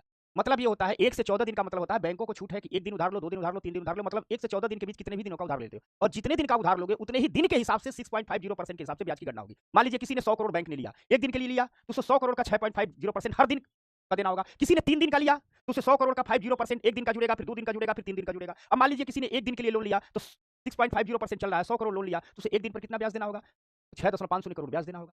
मान लो किसी ने 3 दिन के लिया तो 3 दिन का जोड़ा जाएगा, एक दिन का इतना होगा, एक दिन का इतना होगा, एक दिन का इतना होगा, दिन के हिसाब से। ठीक है भाई लोग? ठीक, ठीक, समझ गए? चलो चलिए आ जाइए। अब बॉन्ड उन पर बात नहीं होगी, बॉन्ड उन पर चैप्टर। तो मान लीजिए आरबीआई रेपो रेट बढ़ा दे। यदि आरबीआई रेपो रेट बढ़ा दे तो बैंकों को लोन क्या मिलेगा? महंगा मिलेगा, ज्यादा ब्याज देना पड़ रहा है, इसका मतलब महंगा लोन मिल रहा है। महंगा लोन का मतलब क्या है? क्या ब्याज ज्यादा दे रहा है और ज्यादा है। हम किसी से लोन ले रहे हैं और ब्याज कम ले रहा है 5%, यानी लोन सस्ता मिल रहा है। हम किसी से लोन ले रहे हैं, ब्याज देना पड़ रहा है 15%, यानी लोन महंगा मिल रहा है। ठीक, समझ में आ गई बात? तो बैंक को लोन महंगा मिल रहा है और जब बैंक को लोन महंगा मिलता है यानी आरबीआई बैंकों को लोन महंगा दे रही है, तो जब आरबीआई बैंकों को लोन महंगा दे रही है तो बैंक भी तो अपने कस्टमर को महंगा लोन देगा। ठीक, बैंक भी तो अपने कस्टमर, बैंक कहेगा, आप जाओगे बैंक के पास तो बैंक कहेगा अरे हम आरबीआई से लोन लिया, आरबीआई हमसे बहुत महंगा ब्याज दर लिया, हम भी आपको ज्यादा ब्याज दर देंगे, आपको भी तो महंगा लोन मिलेगा। समझ में आ रही बात? अरे आपको भी तो महंगा लोन मिलेगा। और जब बैंक अपने कस्टमर को लोन महंगा देने लगेगा तो लोग कम लोन लेंगे। उद्योगपति, व्यापारी, व्यवसायी, आम आदमी कम लोन लेगा। जब आम आदमी कम लोन लेगा तो खरीदारी कम होगी, खरीदारी कम होगी। और जब खरीदारी कम होगी तो बाजार में वस्तुओं की डिमांड क्या हो जाएगी? कम हो जाएगी। और जब बाजार में वस्तुओं की डिमांड कम हो जाएगी, किसी भी वस्तु की डिमांड कम हो जाती है, उस वस्तु की प्राइस क्या हो जाती है? कम हो जाती है। ये पेन है, इसकी डिमांड कम हो जाए, इसकी प्राइस कम हो जाएगी। इसकी डिमांड बढ़ जाए, इसकी प्राइस बढ़ जाएगी, तो वस्तुओं की प्राइस क्या हो जाएगी? कम हो जाएगी। इन्फ्लेशन क्या हो जाएगा? महंगाई क्या हो जाएगी? कम हो जाएगी। यानी जब महंगाई को रोकना होता है तो रेपो रेट आरबीआई क्या करती है? बढ़ा देती है। महंगाई को रोकना होता है तो रेपो रेट क्या कर देती है? बढ़ा देती है। अभी कोरोना के समय रेपो रेट 4% चल रहा था। कोरोना के लॉकडाउन के बाद बहुत महंगाई बढ़ गई, आरबीआई ने सीधे 6.5% कर। ठीक, दीपाली छवि बच्चे मुझे चाहत कैसे हो? रेहान खान बताओ। ठीक, रेहान खान पूछ रहे हैं बैंक को फायदा कम होगा। बैंक आपको नहीं चलाना, बैंक को फायदा क्या होगा, नुकसान क्या होगा वो बैंक देखेगा। आप ये समझिए पहले। समझ गए? राहुल बताओ। बैंक राउत क्या लिख रहे हैं? यानी सर जो लोग शॉर्ट टर्म या लॉन्ग टर्म मिले नहीं देखो, रेपो रेट में सिर्फ शॉर्ट टर्म लोन लिया जाएगा। हमने लिख दिया, तुम अपने दिमाग मत लगाओ, एक दिन में अर्थशास्त्री मत बनो कि लॉन्ग टर्म हो जाएगा, पैसा भरने में देरी हो जाएगी। एकदम देरी हो नहीं होती है, जुर्माना लग जाता है। जितने समय का पैसा उसी समय भरिए। नहीं तो अगर मान लीजिए आपने 2 दिन के लिए लोन लिया है रेपो रेट पर, 2 दिन में नहीं भर पाए तो ठीक, जो आपका टाइम पूरा हुआ तुरंत जो आपने प्रतिभूतियां गिरवी रखी है आरबीआई किसी और से बेच देगी, टाटा बाय बाय कर लेगी और फिर आप पर जुर्माना भी लगा देगी। अगली बार जब आप लोन मांगने जाएंगे तो कहेगी पहले जुर्माना दो तब दो। अपना दिमाग मत लगाइए। पता चला तुरंत अर्थशास्त्री बन गए, ऐसे नहीं। जो जैसा है सिर्फ उसको समझिए। आपका काम जो जैसा है समझिए। एक बार जब चीजें समझ लेंगे तब अपना दिमाग लगाने लगेंगे, तब जो मन करे वो कीजिएगा। ठीक है, जो जैसा है पहले उसको समझिए कि ये हो जाएगा तो हो जाएगा। अर्थव्यवस्था में ऐसा कुछ नहीं होता, सबके नियम सबकी प्रक्रियाएं फिक्स होती। ठीक है, हो गई बात? रेपो रेट जैसा है जो है वो समझिए। ठीक, क्लियर है ना? हाँ, हमारा काम है आपको रेपो रेट समझाना और आपका काम है उसे समझना। सब कुछ समझ जाइए, जब समझेंगे तब दिमाग ज्यादा लगाइए। ठीक, दीपाली बिटिया आपका मैसेज पढ़ लिया मैं, आपको बहुत बहुत धन्यवाद। खूब मेहनत से पढ़ाई करो। मोहित, ठीक, हर दूसरे महीने पर रेपो रेट आरबीआई मौद्रिक नीतियां जारी करती है। जब आरबीआई को लगता है कि रेपो रेट बदलना है तो रेपो रेट बदल देती है, जब लगता है नहीं बदलना है नहीं बदल देती। अब मान लीजिए तो रेपो रेट अधिक हो गया तो क्या होगा? समझ गए? अगर रेपो रेट अधिक होगा तो क्या होगा? समझ गए? ठीक, अब मान लीजिए कभी आरबीआई रेपो रेट कम कर दे।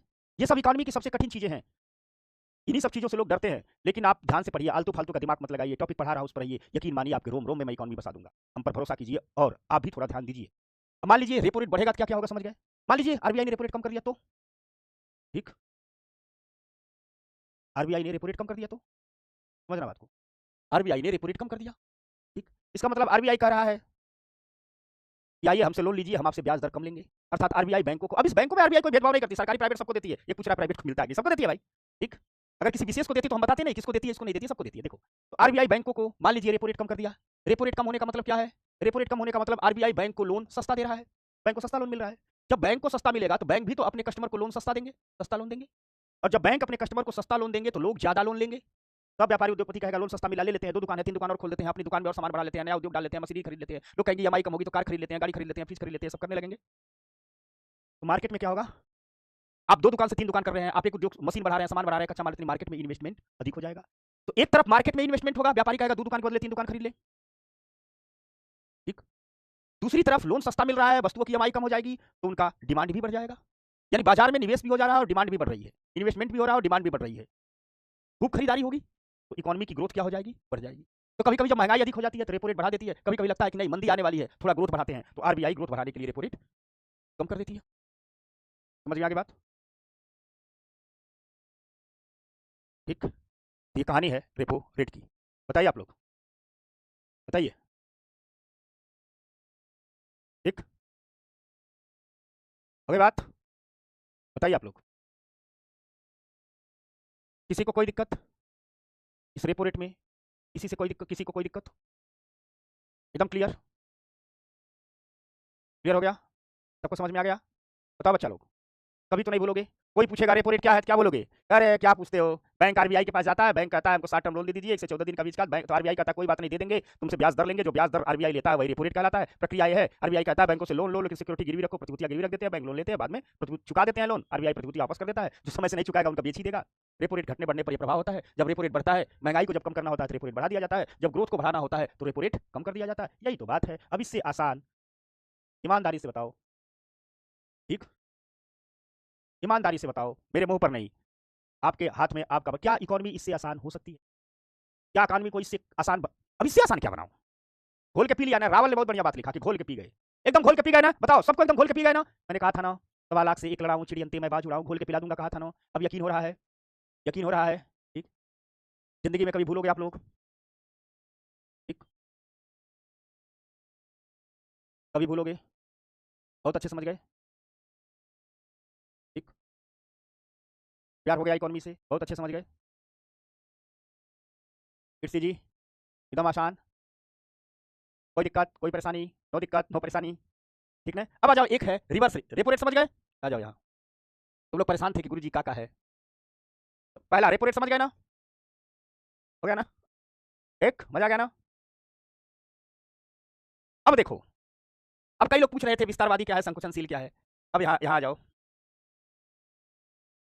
अब देखो, जब आरबीआई रेपो रेट को बढ़ा रहा है, यानी ब्याज अधिक ले रहा है, ठीक, जब आरबीआई रेपो रेट को बढ़ा रहा है, ब्याज अधिक ले रहा है, तो क्या हो रहा है? लोग बैंक से कम लोन लेंगे, तो मार्केट में पैसे की मात्रा में क्या हो जाएगी? कमी हो जाएगी। यानी जब रेपो रेट बढ़ा रहा है तो मार्केट में पैसे की मात्रा में कमी हो जाएगी, अर्थात संकुचनशील मौद्रिक नीति का पालन कर रहा है। तो जब रेपो रेट बढ़े, लोग कम लें, लोन लें, इसका मतलब संकुचनशील मौद्रिक नीति है। अब मान लीजिए रेपो रेट जब घट रहा है, रेपो रेट ये क्या हो गया? मान लीजिए रेपो रेट घट रहा है, पिछले से जोड़ दे रहा हूं, रेपो रेट घट रहा है। जब रेपो रेट घट रहा है तो हमने क्या लिखा? लोग ज्यादा लोन लेंगे, लोग ज्यादा लोन लेंगे, यानी मार्केट में खूब पैसा ही पैसा है। इसका मतलब आरबीआई किस मौद्रिक नीति का पालन कर रहा है? विस्तारवादी। समझ में आ गई बात नहीं? अर्थात जब रेपो रेट घटाता है तो विस्तारवादी मौद्रिक नीति का पालन कर रहा है, जब रेपो रेट बढ़ाता है तब संकुचनशील मौद्रिक नीति का पालन कर रहा है। समझ गए? मैं बार बार कहता हूं, घबराया मत कीजिए, हर चीज का नंबर आएगा, हर चीज की बारी आएगी, भरोसा तो कीजिए, मैं हूं ना। ठीक, समझ गए ना? ठीक, भरोसा तो कीजिए। हीना मीना, अच्छा मीना हीना दोनों एक साथ हैं। कुमार लिख रहा ग्लूकोज बना दिया इकोनॉमी का। अरे बच्चों, मैं अगर कहता हूं कि मेरा जीवन ही समर्पित है अपने विद्यार्थियों को, मेरी निष्ठा ही समर्पित है अपने विद्यार्थियों को, मैं जीता हूं अपने विद्यार्थियों को, ये तो सिर्फ कहता नहीं हूं, सारी चीजों को मैं फॉलो करता हूं। ठीक ना? ठीक। चलो, एक पूछ रहा है कोई एग्जांपल दो, कंटेक्सनी से महंगाई कैसे कम होगी? एग्जांपल खुद ढूंढो, सीधी बात है। याद रखना, किसी भी चीज की महंगाई को कम करना है, उसकी प्राइस घटा दो। मार्केट में जब भी पैसा ज्यादा आ जाएगा, महंगाई बढ़ जाएगी। मार्केट में अगर महंगाई बढ़ी हुई है तो मतलब मार्केट में पैसा ज्यादा हो। ये पेन है ना, ये 25 रुपए का पेन है, इसके खरीदार ढेर सारे लोग आ जाए, ये 50 का हो जाएगा। जय समझ रहा है? दीपक समझ रहा है? ठीक, समझ रहे हो बेटा लोग? पैसा घटा दो, इसकी कीमत अपने आप कम हो जाएगी। तो जब मार्केट में पैसा कम हो जाता है, अर्थात आरबीआई जब संकुचनशील नीति का पालन करने लगती है, लोगों के पास पैसा कम हो जाता है, जो ढेर सारी खरीदारी करते हैं, तो डिमांड कम हो जाती है, डिमांड कम हो जाती है वस्तु। ठीक, अब आ जाइए, रिवर्स रेपो रेट हो गया। अब आ जाइए, अब बात करते हैं हम किसकी? रिवर्स रेपो रेट की। अब हम बात करते हैं दूसरे की, रिवर्स रेपो रेट की। यानी रेपो रेट और रिवर्स, अर्थात जब यह रेपो रेट का उल्टा होगा। रिवर्स मतलब क्या? रिवर्स रेपो रेट मतलब में लिखा है, तो रिवर्स रेपो रेट मतलब क्या? रिवर्स रेपो रेट का मतलब रेपो रेट का उल्टा, यही तो होगा ना। किसी लिखा क्या है? रिवर्स रेपो रेट, इसका भी चित्र बनाया है, रिवर्स रेपो रेट अर्थात रेपो रेट का उल्टा। इसमें सारी प्रक्रिया रेपो रेट की उल्टा होती है, ठीक, रेपो रेट का उल्टा कर दो, सारी की सारी प्रक्रिया रेपो रेट की, ठीक ठीक, समझना बात को, आपकी सारी की सारी प्रक्रिया रेपो रेट का उल्टा होती है, ये क्या हो जाएगा? रिवर्स रेपो रेट हो जाएगा। कैसे बताता हूं, देखो इसमें क्या है, सब उल्टा कर दो। रेपो रेट में कौन लोन ले रहा था? बैंक। रिवर्स रेपो रेट में कौन लेता है? आरबीआई। सब उल्टा। इसमें क्या होता है, आओ समझाता हूं, रिवर्स रेपो रेट समझाता हूं। इसमें क्या होता है, ये सारे बैंक हैं, बैंक बैंक ऊपर चला जाएगा भाई, पैसा दे रहा है, ये बैंक है। रिवर्स रेपो रेट में क्या होता है? बैंक है, ये बैंक है, ये क्या है? बैंक है, ठीक समझना। विनीत कह रहा है गुरुजी आज लाइब्रेरी में एक भैया ने इनविजिबल हैंड पूछा था, बताया कि नहीं अच्छे से? बेइज्जती तो मेरी नहीं कराई, नहीं पीटने आऊंगा मैं। कोई तुम लोगों से पूछता होगा तो इनविजिबल हैंड तो जब तुम लोग बताते होगे तो आश्चर्य हो जाओ, बेइज्जती मत कोई कराना। विनीत पहले बता, बढ़िया से बताया ना। चलो आ जाओ, रिवर्स रेपो रेट इसमें क्या होता है? बैंक है और ये है आपकी आरबीआई, ये है आपकी आरबीआई, ये है आपकी आरबीआई। अब इसमें आरबीआई बैंक को कहती है थोड़ा उधारी दे दो, थोड़ा उधारी दे दो, ठीक। यानी बैंक किसको उधार दे रहे हैं? बैंक किसको उधार दे रहे हैं? बैंक लोन दे रहे हैं किसको? आरबीआई को। लोन कैसा दे रहे हैं? Short term, short term. और इस बैंक, इस शॉर्ट टर्म मतलब 1 से 14 दिन के बीच का। और इस लोन पर बैंक कहेगा कि अच्छा हम मांगने गए थे, आरबीआई से कहेगा बैंक हम मांगने गए थे, तुम ब्याज लिए थे, हम भी ब्याज लेंगे। इस पर बैंक इस लोन पर आरबीआई से जो इंटरेस्ट रेट लेते हैं, जो इंटरेस्ट रेट लेते हैं, ठीक, जो ब्याज दर लेते हैं, उसे ही रिवर्स रिवर्स रेपो रेट कहते हैं। ही क्या कहते हैं? रिवर्स रेपो रेट कहते हैं। इसमें भी वही होता है, आरबीआई बैंकों से मांगती है तो बैंक कहते हैं ब्याज दर तो लेंगे, लेकिन जितना आपको लोन लेना है उतने की सिक्योरिटीज हमारे पास गिरवी रख दो, क्योंकि हम भी तो गिरवी रखते थे। उतने की सिक्योरिटीज क्या रख दो? हमारे पास गिरवी रख दो। आरबीआई क्या करती है? उतने की सिक्योरिटी बैंकों के पास गिरवी रख देती है, बैंक लोन देता है, इस लोन पर जो इंटरेस्ट रेट लेता है उसे रेपो, रिवर्स रेपो रेट कहते हैं। दुर्गा कह रही है क्यों लेगी आरबीआई उधार? लेती रहती है, सबको पैसे की जरूरत पड़ता है, कभी देती है कभी लेती है, समझ गए? हाँ, आदर्श ने बहुत बढ़िया पूछा सर जब रेपो रेट कम होता है तो शेयर बाजार में उछाल आता होगा ना? हाँ आता है, क्योंकि ढेर सारे लोग क्या करते हैं, रेपो रेट कम है, ब्याज, तो बैंक क्या करते हैं, आरबीआई से खूब ब्याज सस्ता लोन मिल रहा है, लोन लेकर के शेयर मार्केट में पैसा लगा देते हैं। सोचते हैं सस्ता लोन है, ले लो शेयर मार्केट में शेयर खरीद लो, वहां से प्रॉफिट कमा के इनका लोन भी चुका दे। बताओ रिवर्स रेपो रेट हो गया। विनीत पूछ रहा है, वाह विनीत, शाबाश शाबाश, धन्यवाद, हमारा नाम रोशन करते रहो तुम सारे लोग, ठीक। और ये सब इंटरेस्ट आरबीआई खुद डिसाइड करती है। आरबीआई अब रिवर्स रेपो रेट का दिया, समझ गए? रिवर्स रेपो रेट हो गया। रिवर्स रेपो रेट के बारे में कहा जाता है, एक नियम है, रिवर्स रेपो रेट हमेशा रेपो रेट से कम होगा। रिवर्स रेपो रेट हमेशा रेपो रेट से कम होता है, ठीक हो गया? बताओ, रिवर्स रेपो रेट हमेशा रेपो रेट से कम होता है। एक पूछ रहा है पैसा छापती है तो लोन क्यों? अरे पैसा छापती है तो एकदम ऐसा थोड़ा है कि पैसा हमेशा छाप रही है, पैसा छपने की भी प्रक्रिया होती है, आगे बताएंगे, सब आएगा, करेंसी प्रिंटिंग बताएंगे ना। तुम लोग जितना बताए उतना समझो ना भाई। एक पूछ रहा है पैसा छापती है लोन क्यों? पैसा ऐसा थोड़ा आरबीआई जब मन करेगा छाप लेंगे, पैसा छापने की भी प्रक्रिया है, सब आएगा आगे, ठीक। यानी रिवर्स रेपो रेट का, ठीक। और याद रखना आरबीआई आम नागरिकों को ये सब लोन नहीं देती है, बैंकों को, वित्तीय संस्थानों को, ये बैंकों को ये लोन है, और किसी के लिए सुविधा नहीं है, ठीक ठीक ना, समझ गए? रिवर्स रेपो रेट बता दोगे ना, ठीक ठीक। रेपो रेट का उल्टा, इसमें उधारी कौन मांग रहा है? या उधारी कौन मांग रहा है? बता बच्चा लोग, या उधारी खुद आरबीआई मांग रही है, किससे मांग रही है? बैंक से लोन मांग रही है, कैसा? 60 टर्म, 1 से 14 दिन का, तो बैंक कह रहे हैं भैया हम ब्याज लेंगे, तो आरबीआई बैंकों को जो ब्याज दर देती है वही, वह ब्याज दर ही रिवर्स रेपो रेट होती है। प्रक्रिया क्या है? प्रतिभूतियां गिरवी रखिएगी, यही सब है, ठीक ठीक। अब आओ इसको थोड़ा चित्रों पर देख लेते हैं, जब आपके लिए चित्र बनाए गए हैं, मेहनत की गई है, तो आपका देखना हक बनता है, ठीक। नियम है कि रिवर्स रेपो रेट हमेशा रेपो रेट से कम होगा, तो आपका हक बनता है, तो देख लो भैया, रिवर्स रेपो रेट में क्या है?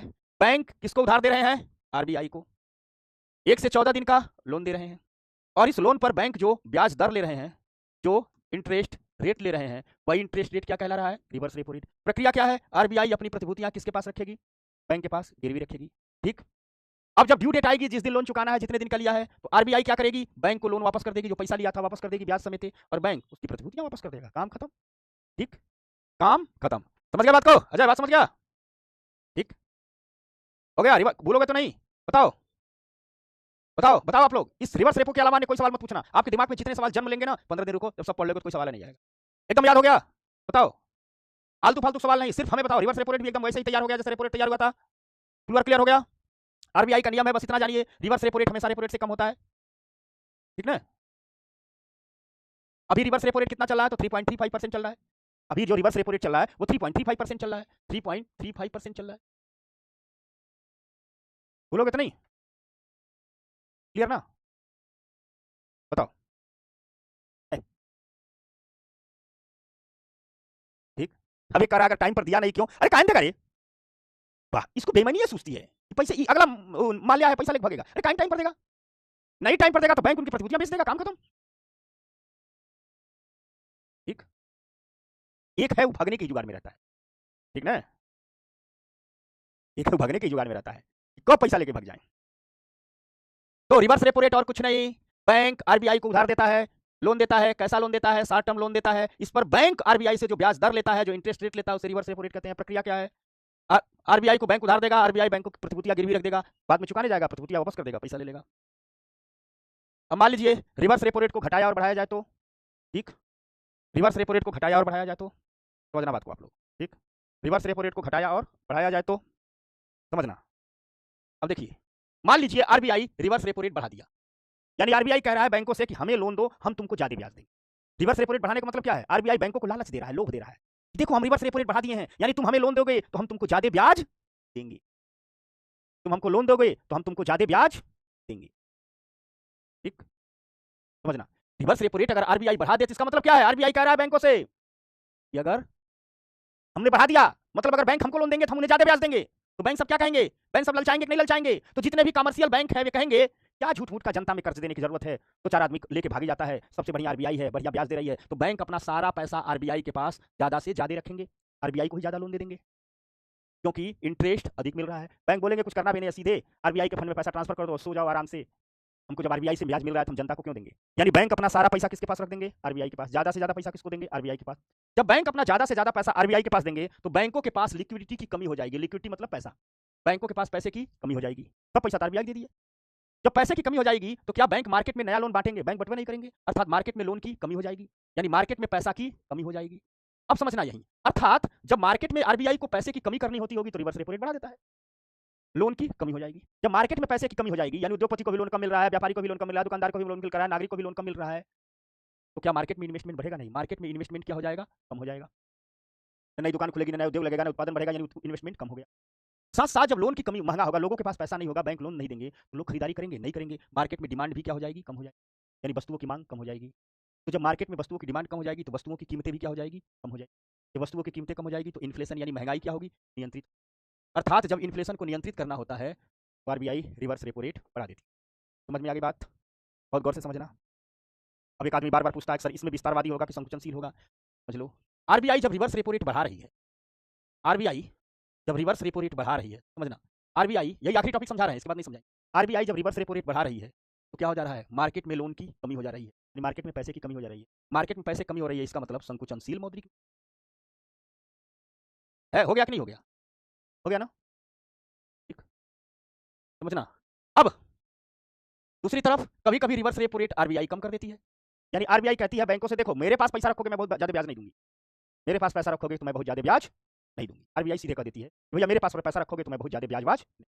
तो जब आरबीआई कह रही है कि मेरे पास पैसा रखोगे तो मैं ब्याज नहीं दूंगी, तो इसका मतलब कमर्शियल बैंक के पास जो बैंक हैं वे कहेंगे भैया हम आरबीआई को पैसा नहीं देंगे, हम अपने पास पैसा रखेंगे, यही पैसा हम जनता को देंगे, क्योंकि जनता से अधिक ब्याज मिल रहा है, आरबीआई कम ब्याज दे रही है। तो जो आरबीआई रिवर्स रेपो रेट घटाएगी, कहेगी हम नहीं ब्याज देंगे, तो बैंक क्या करेंगे? बैंक कहेंगे हम आरबीआई के पास पैसा अपना जमा नहीं करेंगे, आरबीआई को लोन देंगे ही नहीं, आरबीआई मांगेगी तो भी नहीं देंगे, यानी बैंकों के पास पैसा अधिक हो जाएगा। जब बैंकों के पास पैसा अधिक हो जाएगा, बैंक कहेंगे हम भर भर के लोन अब मार्केट में बांटेंगे।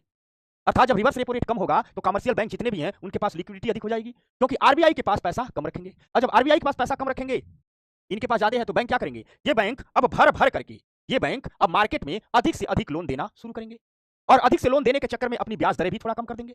इससे क्या होगा कि अधिक लोन दे रहे हैं, ब्याज दरें कम कर रहे हैं, तो मार्केट में जो इन्वेस्टमेंट है वो बढ़ जाएगा, लोग अधिक लोन लेने लगेंगे, उद्योगपति निवेश करेगा, व्यापारी निवेश करेगा, दुकानदार निवेश करेगा, लोग यानी इन्वेस्टमेंट बढ़ जाएगा। दूसरी तरफ आम नागरिक को भी खूब लोन मिलेगा, खूब ईएमआई सस्ती है, वो खरीदारी करेगा, यानी डिमांड भी बढ़ रही है, निवेश भी हो रहा है, प्रोडक्शन भी बढ़ेगा, और जब खरीदारी भी हो रही है, निवेश भी हो रही है, उत्पादन भी बढ़ रहा है, यानी इकोनॉमी की ग्रोथ बढ़ोगी, इकोनॉमी की समृद्धि क्या होगी? होगी। तो जब सुनना रिवर्स रेपो रेट घटती है तो ग्रोथ हो जाता है, कभी कभी ग्रोथ को बूस्ट करना होता है तो रिवर्स रेपो रेट घटा देती है, कभी कभी इन्फ्लेशन को बूस्ट करना होता है तो रिवर्स रेपो रेट बढ़ा देती है। अब देखो यहां क्या हो रहा है, जब रिवर्स रेपो रेट घट रही है, अब समझना, फिर यहां समझो, जब रिवर्स रेपो रेट घट रही है, समझना बात को, जब रिवर्स रेपो रेट घट रही है तो बैंकों के पास लिक्विडिटी अधिक हो जा रही है, पैसा अधिक हो जा रहा है, खूब अधिक से अधिक लोन दे रहे हैं, अर्थात मार्केट में पैसा भर भर के चला जा रहा है।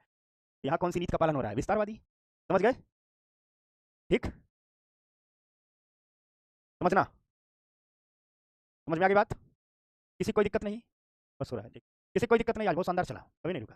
किसी कोई दिक्कत नहीं। अभी बताओ, reverse repo rate monetary policy जितना आज पढ़ा एकदम हलवा हो गया ना, जल्दी बताओ। ठीक, बताओ। अब टॉपिक के अलावा आगे की किसी बात से कोई सवाल करेगा तो मैं रिप्लाई नहीं करूंगा। टॉपिक जितना बताया उससे पूछो, उसके आगे का कोई सवाल होगा कोई रिप्लाई नहीं मेरी तरफ से होगी, नहीं तो आप लोग अच्छे से पढ़ नहीं पाओगे। इकोनॉमी समझ में आ गई? बहुत लोग डरते हो तुम लोग की इकोनॉमी इकोनॉमी, डर खत्म हुआ? बताओ, डर खत्म हुआ? समझ में आ गया? हलवा हो गई इकोनॉमी, मजा आ गया? ठीक है, ठीक है, आज इतना ही। इसको आगे कंटिन्यू करेंगे कल, ठीक ना? तब तक आप लोग मस्त रहिए, स्वस्थ रहिए, हंसते खेलते रहिए, पढ़ते लिखते रहिए। ठीक, कल कुछ और बातें करेंगे, ठीक ना? आज थोड़ा